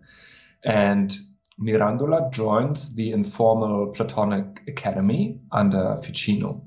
And the Medici, they give Mirandola a house at Fiesole. In 1486, Mirandola meets Flavius Mithridates, who is a Jewish convert, and he takes him under his protection. Mithridates starts living in his house, and he teaches Mirandola Hebrew, Arabic, and Aramaic, and he helps him translate Kabbalistic works. So Mirandola is really the first Western scholar who uses Kabbalistic works. And in the same year, 1486, he publishes 900 theses, which are printed in Rome. And here he invites everybody who dares discussing these theses with him. And I'm just going to read the first sentence, the title page of the 900 theses. The following 900 dialectical, moral, physical, mathematical, metaphysical, theological, magical, and Kabbalistic opinions, including his own and those of the wise Chaldeans, Arabs, Hebrews, Greeks, Egyptians, and Latins, will be disputed publicly by Giovanni Pico of Mirandola, the Count of Concord. Now, we can pretty much imagine the reaction of the Pope and of the cardinals of this proposal by this 24-year-old guy who isn't even ordained as a priest, who dares to challenge everyone, to teach everyone what they don't know. And let me just add a little detail in there. Not only did he dare anyone to dispute these things with him, he offered to pay all their travel expenses to bring them there. He was so confident. He was overconfident. And the problem is that he's not only discussing the accepted knowledge, which is Aristotle, Thomas of Aquinas, Averroes, but he really goes back to the Prisci theology, the ancient theologians. He wants to discuss Zoroaster, Kabbalic texts, Plato, Plotinus, Pythagoras, and ancient pagans like Orpheus. And his idea is that by doing this, you will reveal a Christian wisdom that is shared by all these thinkers, and that this wisdom can be reconciled. So this is pretty much like Richard Spencer announcing that he's going to Harvard and he's going to discuss opinions of a German politician from the 20th century, Charles Murray, everything related to ethno-nationalism, and also about the, let's say, cultural Marxists, and to try to reconcile all the ideas. So we can pretty much imagine what the response to Richard Spencer would be, and the same response was given to Pico de la Mirandola. Because Pico knew what he was doing was very controversial, he published also an essay on the dignity of man. And this he wanted to read as his introductory speech. in the discussion in Rome. And he writes, "Most venerable fathers, I have read in the records of the Arabians that Abdul the Saracen, on being asked what thing on, so to speak, the world's stage, he viewed as most greatly worthy of wonder, answered that he viewed nothing more wonderful than man, and Mercury's a great wonder, Asclepius is man." So here he talks about a Muslim, and he talks about Mercury, and this is our Hermes Trismegistus. So he has actually read Ficino's translation of Hermes Trismegistus, and he wants to challenge everybody to talk about these heterodox ideas.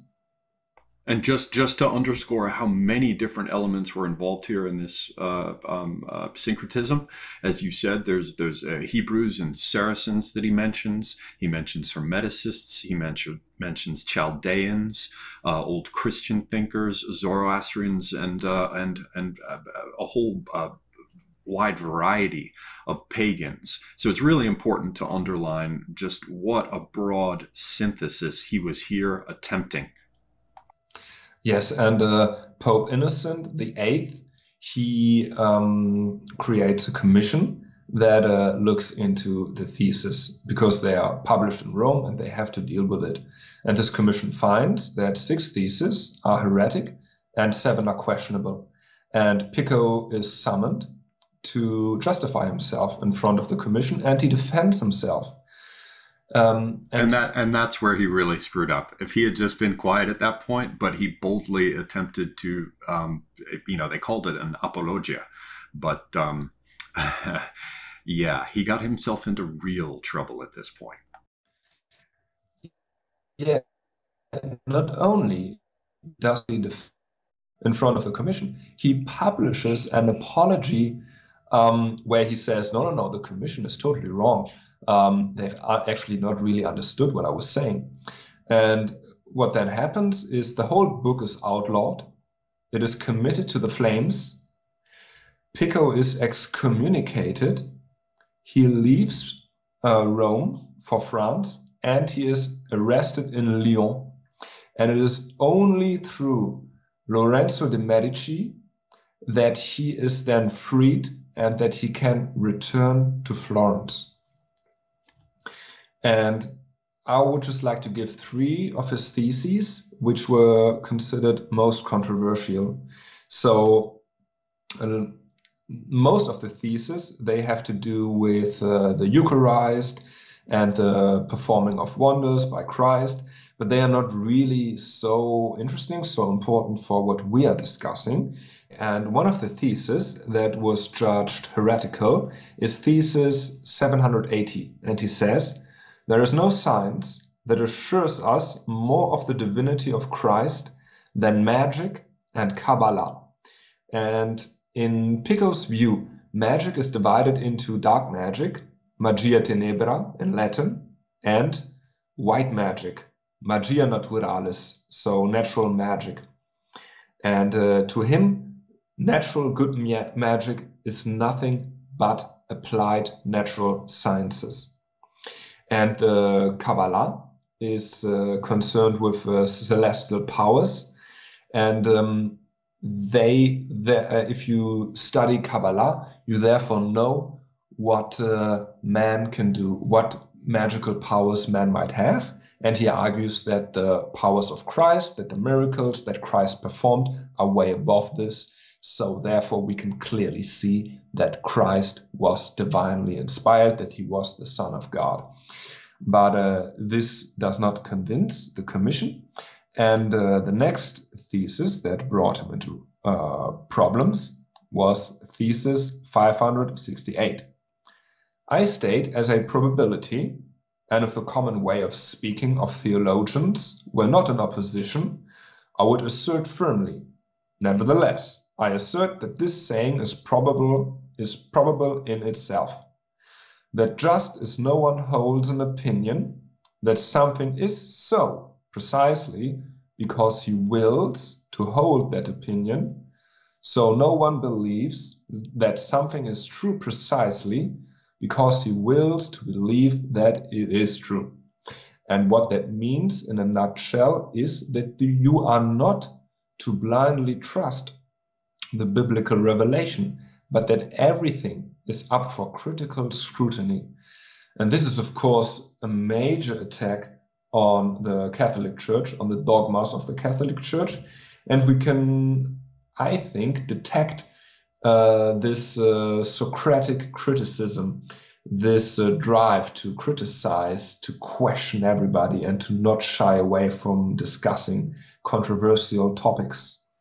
And it's a theme, obviously, that we will touch on again and again, all the way up to ideas like a culture of critique, if I may say so. But I just have to underline for people who don't have a background in history, as you do, Antaios, that this was a very clear attack, though, Pico may not have been aware of it. I doubt he was unaware of it, though, given that he was very well educated, and at this point he was beginning to see the risks he was facing. But by asserting that lay people could engage in interpretation of these sacred texts, the Bible, certainly being, New and Old Testament being the center of all of that, he was stepping in the way of the power of the Catholic Church, which depended upon their role as intermediaries in the granting of benefices and, hearing of confession, interpreting the sacred text. Remember, this was a time when the Bible itself had not yet really, perhaps one or two of the earliest attempts had been made. This isn't my area of knowledge, but certainly by this time, the vast majority of the translations of the Bible into vulgar languages had not yet happened. And that, again, was another thing that was jealously guarded by the church, simply because if you made the text available in the vulgar languages rather than in the academic and church language of Latin, then it was available to the common person and they could read it on their own and make determinations what to think about it. And so the church fought that very strongly. They didn't even want that to happen. So for Pico to appear and say, we can question and interpret all of these things, you can see why they reacted so strongly. You can also see the foreshadowing of what happened with the Reformation and the rise of the Protestants, because in large part, much of that was driven by the idea that man should be free to judge and interpret the words of God in the sacred text, without having to have some intermediary interpret it for them. So these are very important things to underline for those who haven't thought about this before. Of course, what I'm saying is common knowledge to people who've looked at the history of religion, but for some of our listeners who aren't aware of it, you can begin to see the first foreshadowing of a number of problems and issues that would erupt or explode across Europe in the form of the Reformation. And so we will be continuing to see many of these threads unroll. Yes, and it was 50 years, it would still take 50 years for Martin Luther to come up with the first translation of the Bible into vernacular German. And what you mentioned, that this critique of a biblical revelation is really problematic, is we also see this in the French Revolution, because the encyclopedists like d'Alembert and Diderot, who were both Freemasons, they placed secular reason over the divine right of kings and above Christianity. And they are seen as two very important people who laid the groundwork for the French Revolution. And in the French Revolution, of course, Freemasons like the Marquis de Lafayette and the Count of Mirabeau, they and Jean-Paul Joseph Sieyès, they voted to expropriate the church during the French Revolution. And the Catholic Church was probably right from a power perspective to be very critical of what Pico was doing here. And just one last thing, how Pico arrived with his 900 theses, which he asserted, and then got into all kinds of trouble with the church. How many theses was it that Luther nailed to the door at Wittenberg? Oh gosh, I should know this as a German. I think it was 63 or so. No, 96? I think 98 or 99. I don't know. Yeah, someone will tell us in the comments, but I thought it an interesting echo of Pico, you know. All right. Now, from the heated Pico De La Mirandola, who now is back in safety in Florence, let's go again to Ficino, who publishes a very peculiar book, 3 Books of Life, in 1489. And this book is dedicated to Lorenzo de' Medici. And in this dedication, Ficino writes, so this book is about prolonging life and living a healthy life. And in the dedicatory introduction, he writes, poets sing of Bacchus as the greatest master, the high priest, the twice born. Perhaps they mean that it is necessary for the future priest, once he is initiated, to be reborn, or that he now seems reborn after becoming totally drunk with a god in his mind. What the hell is this supposed to mean? So first he is talking about reincarnation, about initiation. He's talking about Bacchus. Now, Bacchus is the Roman equivalent to the Greek god of wine, Dionysos. And in Orphism, which was a kind of religion in the ancient world, you had a cult that was dedicated to Bacchus or to Dionysos, the god of wine. And the story goes that he was killed by the Titans. And the Orphists believed that through initiation and purification, like a vegetarian diet and rituals, they would, after death, join Bacchus forever. And those who were not purified would continue being reincarnated. So I wonder what Ficino meant by writing this, but it definitely smacks of heresy. It definitely was kind of mocking the Catholic Church. And I think it is quite extraordinary to see that all these books were published in Florence. And I mean, the Catholic Church could do nothing about it because the Medici were protecting them. And the Medici, of course, with their financial network, with their financing of kings, it was just a safe haven, so to speak, for heterodox thinkers. As much of one as could be imagined at that time, certainly. And Ficino walked the line many times and just seemed to just barely get by. It seems he was more careful and considerate in terms of what he did, even as wild as some of it seems, because Pico himself got into real trouble and lived under a cloud for a very long time. I think the best thing Ficino did was not to go to Rome and challenge everybody. Just stay in Florence with the Medici, and I think you're gonna be good. Okay, so, and in the 3rd book of the Book of Life, he says that he was born in October, in the evening when Saturn was ascending.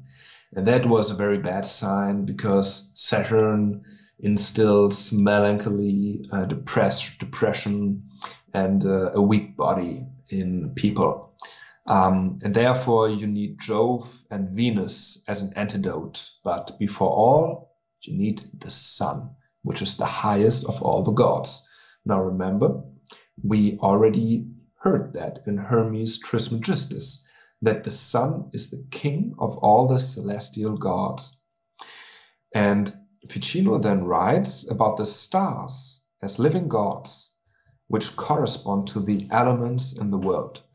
And you can invoke these gods, and you can harness their power.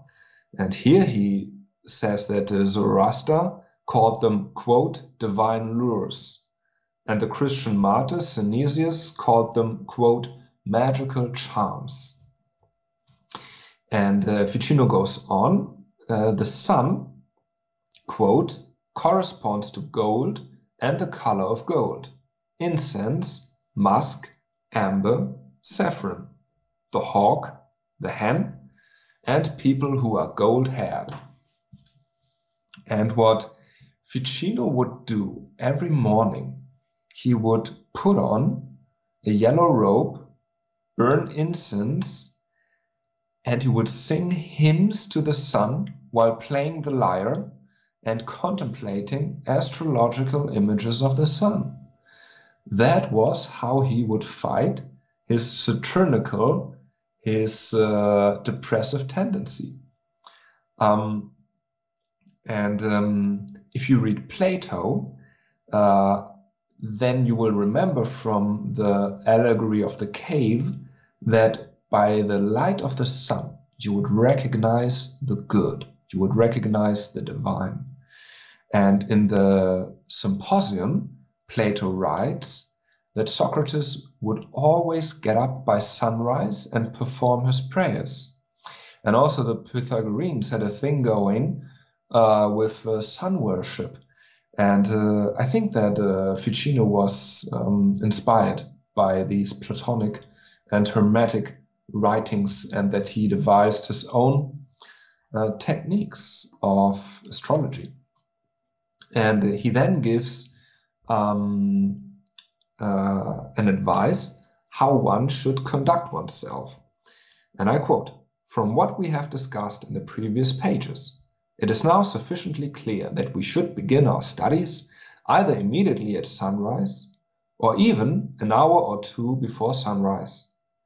When you have got out of bed, do not rush in your reading or meditation, but for at least half an hour go off and get cleaned up. Then diligently enter your meditation, which you should prolong for about an hour. The sun is powerful around sunrise, but is also powerful at midday. All the poets say Apollo is the leader of the muses and the sciences. So these hours are very powerful if something lofty is to be contemplated." Yes, and this is the point where I would like to wrap it up and to give an outlook on the aftermath of the translations and the writings of Ficino and Pico De La Mirandola. But maybe you have something you wanted to point out before I move on to the aftermath? Yes, and I think it may open up some pathways from here to many of the other areas that we are going to be exploring. The first thing I want to do is review yet again these sort of fundamental elements that we have identified here. The magic is probably the least interesting to me in many respects, because I mean it has its place certainly, and we're going to see things like ritual and the rest, and the idea of esoteric teachings come through with the Rosicrucians, certainly, with the Freemasons, certainly, doubtless with the Illuminati. So I don't mean to set the magical aspects entirely aside. They will come up again, but I think for our purposes in terms of looking at secret societies and secret services and the way in which they're related, we have this definite element of utopianism. The idea that society should be recreated, let us say socially engineered. We definitely have the themes of it being universal, like with Gemistos Plethon, we saw the idea of bringing Islam into this reconciliation of religion that would include the Eastern and Western Church, certainly. We saw earlier figures, because this is an old idea that has been in play for quite some time. We saw people like Raymond Llull, the Catalan monk, or I should say Christian missionary, and his systems of concentric circles with mnemonic aspects that have combinatorics with letters and the rest. That became very popular with Giordano Bruno. But what a lot of people don't know about Raymond Llull and his Julian or Lullian diagrams, he went to North Africa and was attempting to use his sort of mnemonic system and its secret teachings as a way to convert Muslims. And so we see how very much at this time there was this idea of utopianism and how it would be universal and bring all these religions together. You can certainly see anticipations of globalism there. We're seeing atheism, or at least the potential for it, as you pointed out, Antaios, with the idea of offering a proof of existence of God, which presupposes that one would accept any question about it. Otherwise, why would there be any need to offer a proof? So we see the anticipation not only of utopianism, but atheism. Concomitant with that idea of atheism, you have the elevation of reason and the way in which it can be applied to examining and criticizing one's own culture. Again, this ties together with utopianism, the idea that an elite class would be suitable or well-educated enough, would be knowledgeable enough to take the reins and socially engineer society. And we see this business of the microcosm and the macrocosm that we get with in the Republic itself, with the ideas of the virtues in the individual person and how they can be extended across societies as a whole, and how by reshaping the society, you reshape the people, and by reshaping the people, you reshape the society, kind of a reciprocal process that is going on. So we have on one side the idea of a secret society and the ideas that motivate it and the vision of the future that it wants to see come into being. Now, this is something that we see with figures from the Florentine Academy. You have Marsilio Ficino at Careggi. You have Pico De La Mirandola. You also had other figures like Lorenzo Alberti, I believe is his name, with the famous remark, "Quid tum?" And there are others, certainly many others, who were associated with this. And they were artists. They were thinkers. They were philosophers. They were poets. They were painters.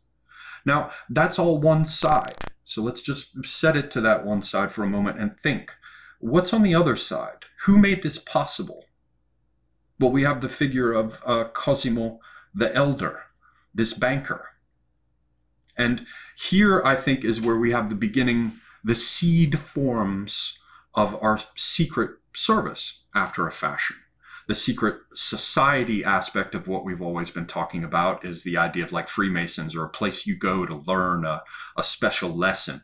But the secret service side is the more political, power-related aspect of it, where the ideas from the other side get applied to the world of men in order to reshape it.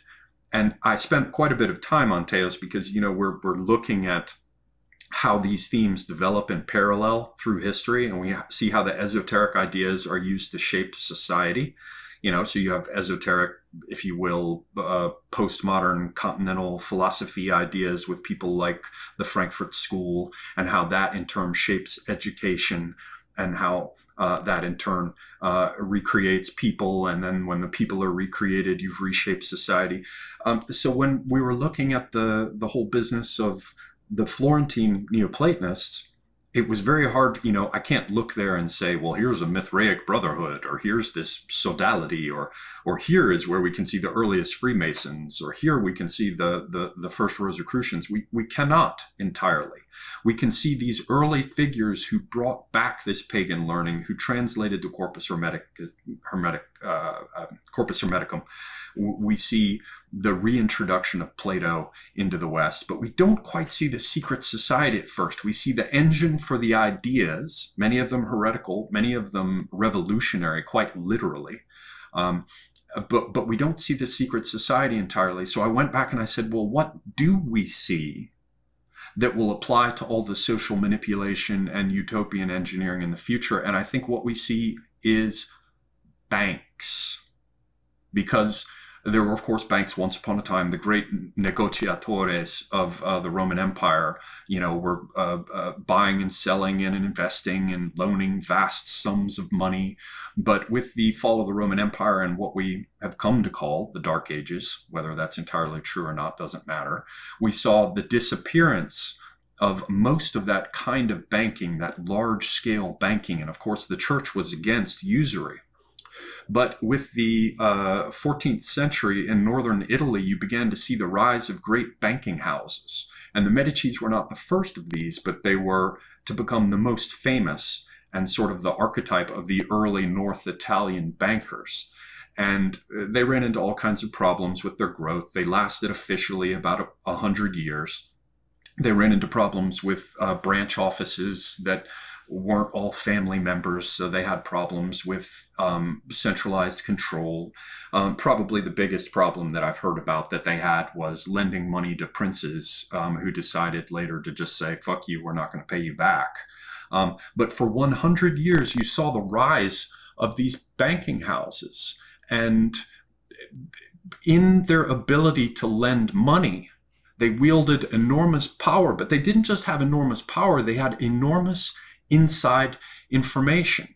And to understand really what I'm talking about, you have to go back to the temples of the old world, because once upon a time in the ancient world, and not just in the West, in places like India as well, the temples were the banks. They were the place where the gold and precious metals were stored. And very often they were mints. So they actually produced the coinage.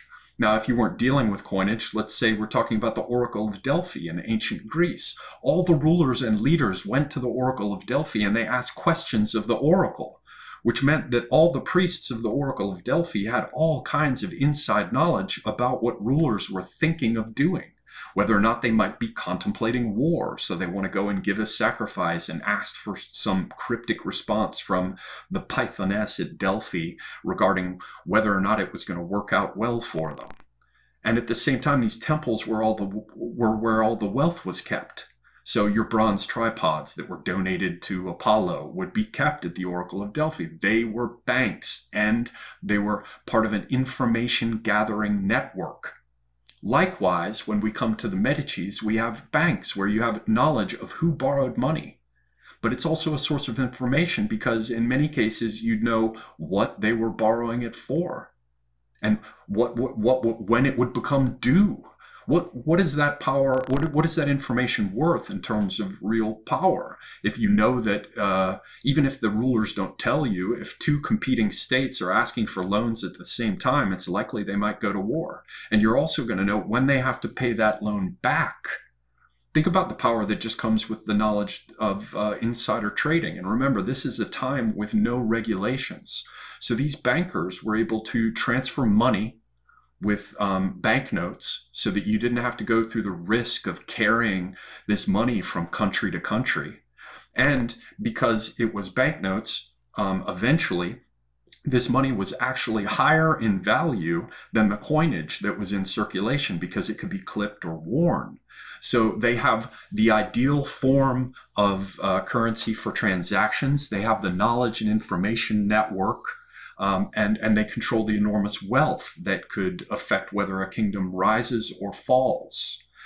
And this, I think, is a very important thing to consider. We have bank, and the old word for bank comes from banca, which is a money changer's table. And we also have words like bench, which comes from the same roots, or we have banquet, or we talk about going to a banquet, which is where we eat this delicious food at a table. It all goes back to the idea of the table. And in this case, the money lender's table, where you have one side of the table for credit and the other side of the table for debit. However, these people learned, remember, usury was illegal at this time. However, these bankers learned that they could make enormous amounts of money through what was essentially usury, but it came from changing one type of currency into another type of currency. And so they got around the laws against usury by making profits in the changing of money, kind of like the money lenders in the temple back in the New Testament. Also very much like people like George Soros today, who have made vast fortunes from currency speculation and differences in exchange rates, doing things like crashing the Bank of England by playing games with their currency. So there's enormous power here, and it comes from a type of game that is played with the funds, almost as though you have 3 shells on a tabletop and you have a little P under one of those shells, which is where the value actually is. And the greater public doesn't really understand the intricacies of fractional reserve banking. They're wondering which little shell has the P under it, and the man sitting at the table who moves them around engages in prestidigitation. He's like a juggler. He's much like the figure of Le Bateleur in the tarot cards, or the first card in the more modern decks, which is called the Magician. He is the manipulator of circumstance who can change things without you being really aware of what's happening. We have the idea of magic in the sense of casting spells, but it came down to us also as the idea of the magician who does sleight of hand and card tricks. Again, what we call prestidigitation, or in the old Latin word, we have prestige, which actually means deceit or illusion. Now think of these bankers with their vast wealth. Another thing that they do, and the Medici certainly did it, is they shape public impressions through their patronage of art. They decide what buildings get built, what statues get raised, what works of art get painted.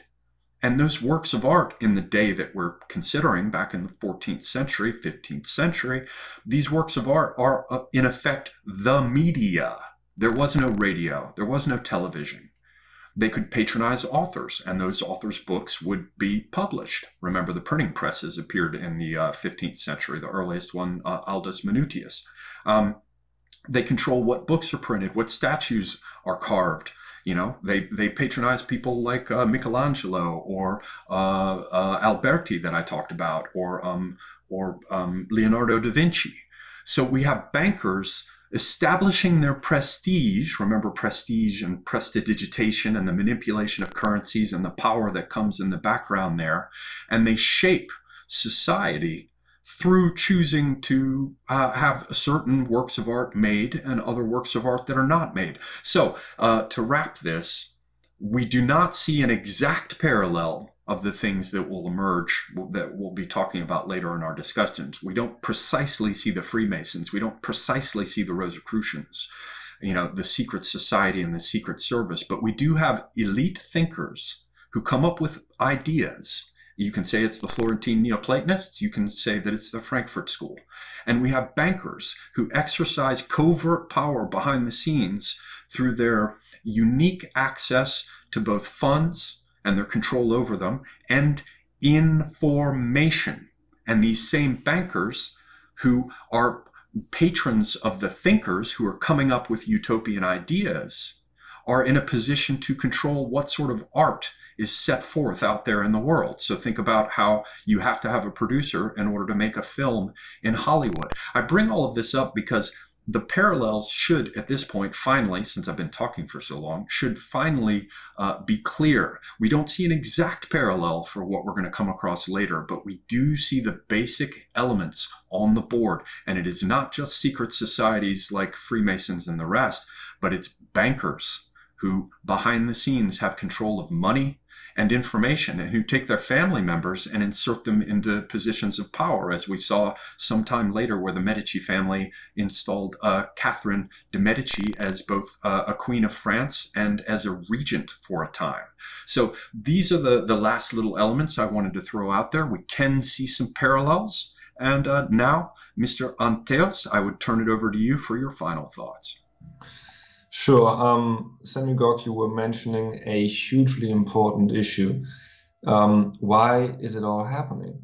And this is something which I really didn't think about while preparing this presentation, because, as you pointed out, the Medici, through their role as a banking dynasty, surely had deep insights And later they became the ruling family of Florence. So, of course, they knew about the politics in Europe because of their banking network and their trading network.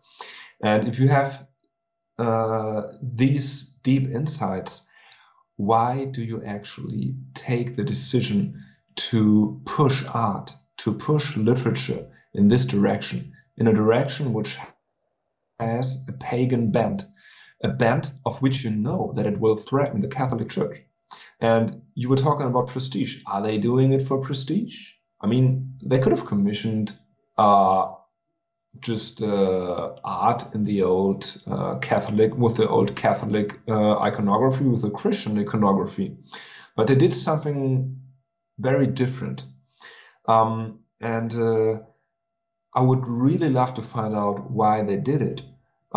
Maybe we can try working on this question in the next section, where we are going to talk about the Reformation, and where we are going to talk about the Reformation in England in particular.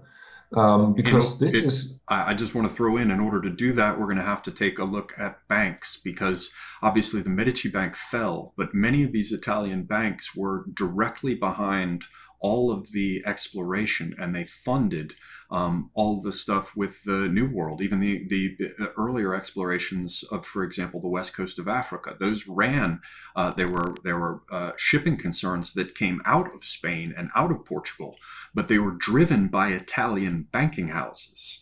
So very often they were ships captained or crewed by Italians. So you see, of course, the Genoese Christopher Columbus, who discovers the New World. And so Italian banking money through places like Spain and Portugal drove these areas of exploration. But it was not only there. You have the emergence of the Bank of Amsterdam, or I guess you call it the Amsterdam Wisselbank. And that gets formed in 1609. And of course, you have the Dutch East India Company. Well, we have the Bank of England that forms after the Restoration, 1694. And and we also had the earlier British East India Company, which forms, I think, is the first proper corporation in our common law history in Britain and the US. I think that's 1600. So I think we're going to have to add banks to a certain extent to our consideration, and the way in which they manipulated and shifted affairs. But the problem is, then you jump in with the Rothschilds, and they make a great deal of their money from insurance. And of course, the British East India Company and the Bank of England wouldn't be anything without things like Lloyd's shipping insurance and the rest. And so I think insurance, banking, and the rest, and its association with the arts, as you're saying, is something that we would have to dig into, as though we didn't already have enough on our plates. But I'm sorry, you were saying. But I think we have great appetite, so the plates can't be big enough. I just wanted to give the aftermath on astrology and on Kabbalah, because Pico De La Mirandola, he dies in 1494, I think. And in 1502, his disputations against astrology is posthumously published. And 50 years later. So this is quite interesting, because Pico was a good friend of Ficino, but obviously he was against astrology, while Ficino was practicing astrology like every day. And he wrote books where he advocated astrology. And 50 years later, in 1559, all works on divination and astrology are placed on the index by the Roman Catholic Church. And it is just 1 year before astrological books are placed on the index that John Dee becomes the court astrologer and counselor of the Protestant Queen Elizabeth I. And keep in mind, just before Elizabeth ascended the throne, John Dee was in prison for black magic by the Roman Catholic Queen Mary I. So here we have another interesting question. Why is the Catholic Church against astrology? why are Protestant kings embracing it? Obviously, as a means to strengthen their rule, to fight the Catholic Church. Well, but we do have to be very careful. I think you're right that there is something there, but you cannot compare, for example, a Protestant like the Elector Palatine or Elizabeth to, for example, the Protestant rulers of Switzerland. So there were some Protestants who weren't having any of it, none of it whatsoever. I just think that we happen to see in the case of the Tudors and, Elizabeth and also with the what's his name from Scotland, James, right? With them, you have a certain amount of tolerance for it. It seemed like there was a good bit of tolerance under Elizabeth, quite a bit less under James, actually. But then James's daughter, Elizabeth, who married the Winter King of Bohemia, Frederick. Frederick, we see a big efflorescence, a big burst of this association of Protestantism and mysticism, but not everywhere. But it's still my impression that it was Protestant countries that were most welcome to astrology and Kabbalah, and it were Protestant mystical societies and secret societies that were using these techniques to further their aims. And now let's talk about Kabbalah. Pico De La Mirandola was the first person who introduced Kabbalah to a Western audience. And he argues that it is only through Hebrew that you can practice efficient magic. With this notion, a lot of people start thinking, oh, I need to learn Hebrew if I want to invoke these demons. I need to speak Hebrew if I want to get access to God. And in 1517, Johann Reuchlin publishes De Arte Kabbalistica, and he dedicates this book, so the title is Of the Kabbalistic Art, and he dedicates this book to the Pope, Leo X. And Leo X is a Medici Pope, because at that time Lorenzo de' Medici had his nephew become Pope. And here we see that the Catholic Church is quite open to Kabbalah and to astrology. And we can also see some hints, perhaps, that utopian planners, or those who wished to reshape at least Christendom at the time, perhaps looked to changing the church from within at first. And they succeeded in doing things like getting a Medici Pope put into place.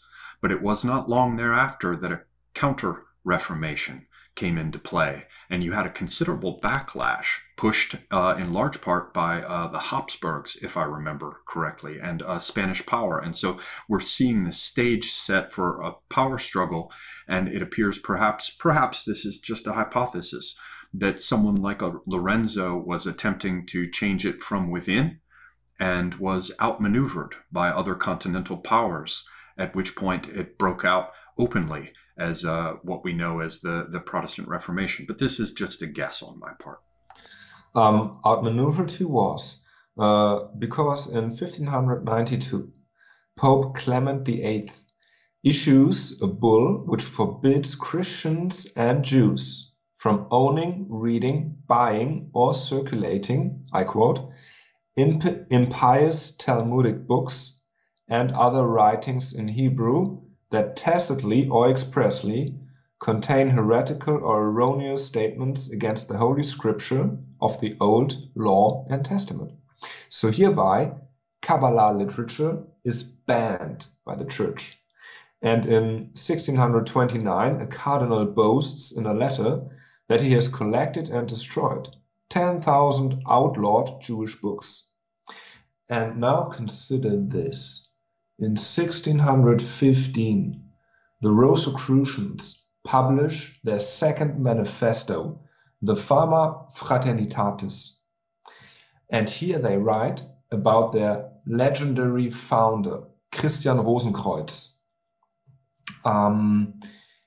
they write in German, von diesen Versahnern bekennte er oft, dass ihr Magier nicht allein, auch die Kabbalah mit ihrer Religion befleckt wäre. Nichtsdestoweniger wusste er sie ihm trefflich nützlich zu machen. And I translate, from these people from Fez, so this is in Morocco, he said that their magic was not pure, their Kabbalah tainted by their religion.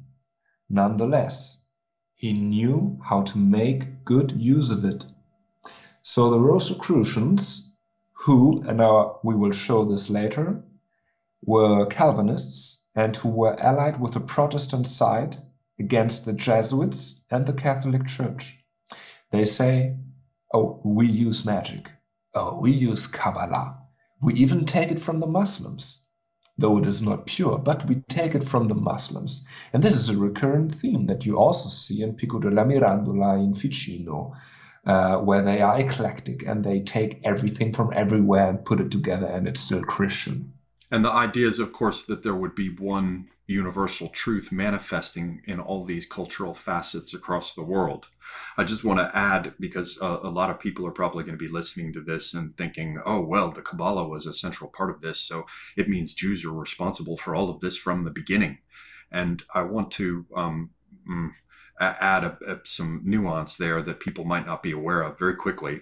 The first thing is that there was a quest for a universal language. And in thinking that Hebrew was a divine language and was the language of the Christian faith as much as it was of the Jewish one, there was an idea that it was an earliest form of language, and so had a deeper correspondence, some sort of actual connection between the word that is uttered and the thing itself. This is a very alien idea in our modern day when we think about the relationship between the signifier and the signified as being arbitrary. But for these, let us say, pagan and Christian thinkers, this strange conflation of paganism and Christianity that we see with the Renaissance, they were not trying to learn Hebrew because they thought they needed Jewish wisdom. They would take from anywhere, as Antaios just said, North African, from the Saracens, from the Chaldeans, from the Zoroastrians, from the pagans, from the Hebrews as well. The interest in Hebrew was, first of all, that it gave you the ability to read the scripture, just like Greek did to some extent. The Hebrew gave you the ability to read the Old Testament without the interposition of translation changes. Greek allowed you to read the New Testament. And it was thought that by understanding the ancient Hebrew language, that you would have an understanding that was more pure because of the primal connection between the very sounds of Hebrew itself and the things it signified. The last thing I have to throw in there, lest people view this as having had too much Jewish influence, when in some respects there was, but not quite as much as many people might want to imagine with their pointing fingers. There was also the business of the Jews at this time. They were not heavily involved with any of these banking houses. They lived in tiny ghettos, and they lived or died or stayed within a city-state or a region at the whim of the rulers at this point. Now, there was to be a time when they would rise up with major banking houses like the Rothschilds, but this is still hundreds of years in the future at this point. So when you consider the influence of Kabbalah on these things, certainly for the Florentines, I know less about, Central Europe and the Germans later. Antaios probably knows more. You have to be careful not to read the wrong kind of influence into these associations. Sorry, Antaios. I totally agree with you on this one, and I actually had a funny experience when I talked about the French Revolution on Jean-François Gariépy's show, The Public Space, because during the French Revolution, the Jews were given citizenship for the first time in a European country. And I read the comments section, and everybody was saying, hey, this guy is downplaying the Jewish influence. The Jews started the French Revolution. But when I looked at it, this is not really how it worked. Because, as you said, at that time, Jews were concentrated in ghettos. They would speak Hebrew or Yiddish. They would not really partake in the broader culture. And was in granting them citizenship, educating them in the language. that they then start, by having the same rights, that they then start developing a dynamic which is remarkable. If you just look at persons like Marx, who through his ideology changed the course of history. It was this Jewishness coming together with the European idea of universalism that was really creating something never seen before in the, I would say, early 19th century. This is really where it really starts, but I don't really see it before. And we may find out that there's some aspects with major banking houses affecting the French Revolution or something as we dig. And I'm not going to say that the Jewish influence isn't there at later stages. I think we're on the same page here, so to speak, that the Jewish influence appears, but certainly with the Florentine Neoplatonists and the Florentine Renaissance, it could not be considered the secret moving force behind the scenes. Yeah, I agree with that. And just a shout out to everybody in the regular chat, to everybody in the audience. If you have any suggestions, hints where we could look at, or things you would want us to look at because you want to learn more, we would be very grateful if you could leave that in the comments. And you can also find us on Twitter. So you can find me at ANTA1OS, and I mean, you got the link to Semiogogue in the show notes. So we would be really happy if we can continue the discussion on YouTube in the comment section or on Twitter. And before we just finally wrap this up, Antaios, should we talk offline about what our next episode will be, or do we have enough of a just general sense of what's coming next that we can announce it so they know what to expect next? What were you thinking? Yeah, let's continue the discussion. But are we, for example, moving from this to the Rosicrucians, or what do you think comes next? The next thing would be, I think, John Dee, the Reformation. I think the Rosicrucians would be the talk after this, the talk after the next. So we'll look at the. We'll probably have to look at maybe just a touch of Henry VIII, certainly Elizabeth, and probably James. And we'll look at people like Dee and probably Giordano Bruno. And I would guess also maybe a little bit with Rudolph of Bohemia. What do you say? We can't do it without good Rudolph. Okay, well then, yeah, you and I will talk more about it. I just wanted to tease what was coming up next. So yes, everybody, please do follow Antaios on Twitter. If anybody can't find him, let me know. We can always put a mention of it in the comments. Antaios, as he mentioned at the outset, will be putting a link for a bibliography. And also, as Antaios just said, if you have any, information you'd like to add or things that you would like to see us explore in the upcoming material, please do let us know. Before I wrap up finally, Antaios, was there anything else you wanted to say? That's it. Thanks for having me. It was a pleasure as always. Yeah, thank you very much for the hard work you do to put this material together. Antaios spends considerable time to research this and to lay it out quite painstakingly. So I hope all of you will join us for the next one and give him props and praises for his hard work. Thank you all for listening. We'll be coming with another one here very, very soon. And for now, that's it. I'm Semiogogue, and I am out.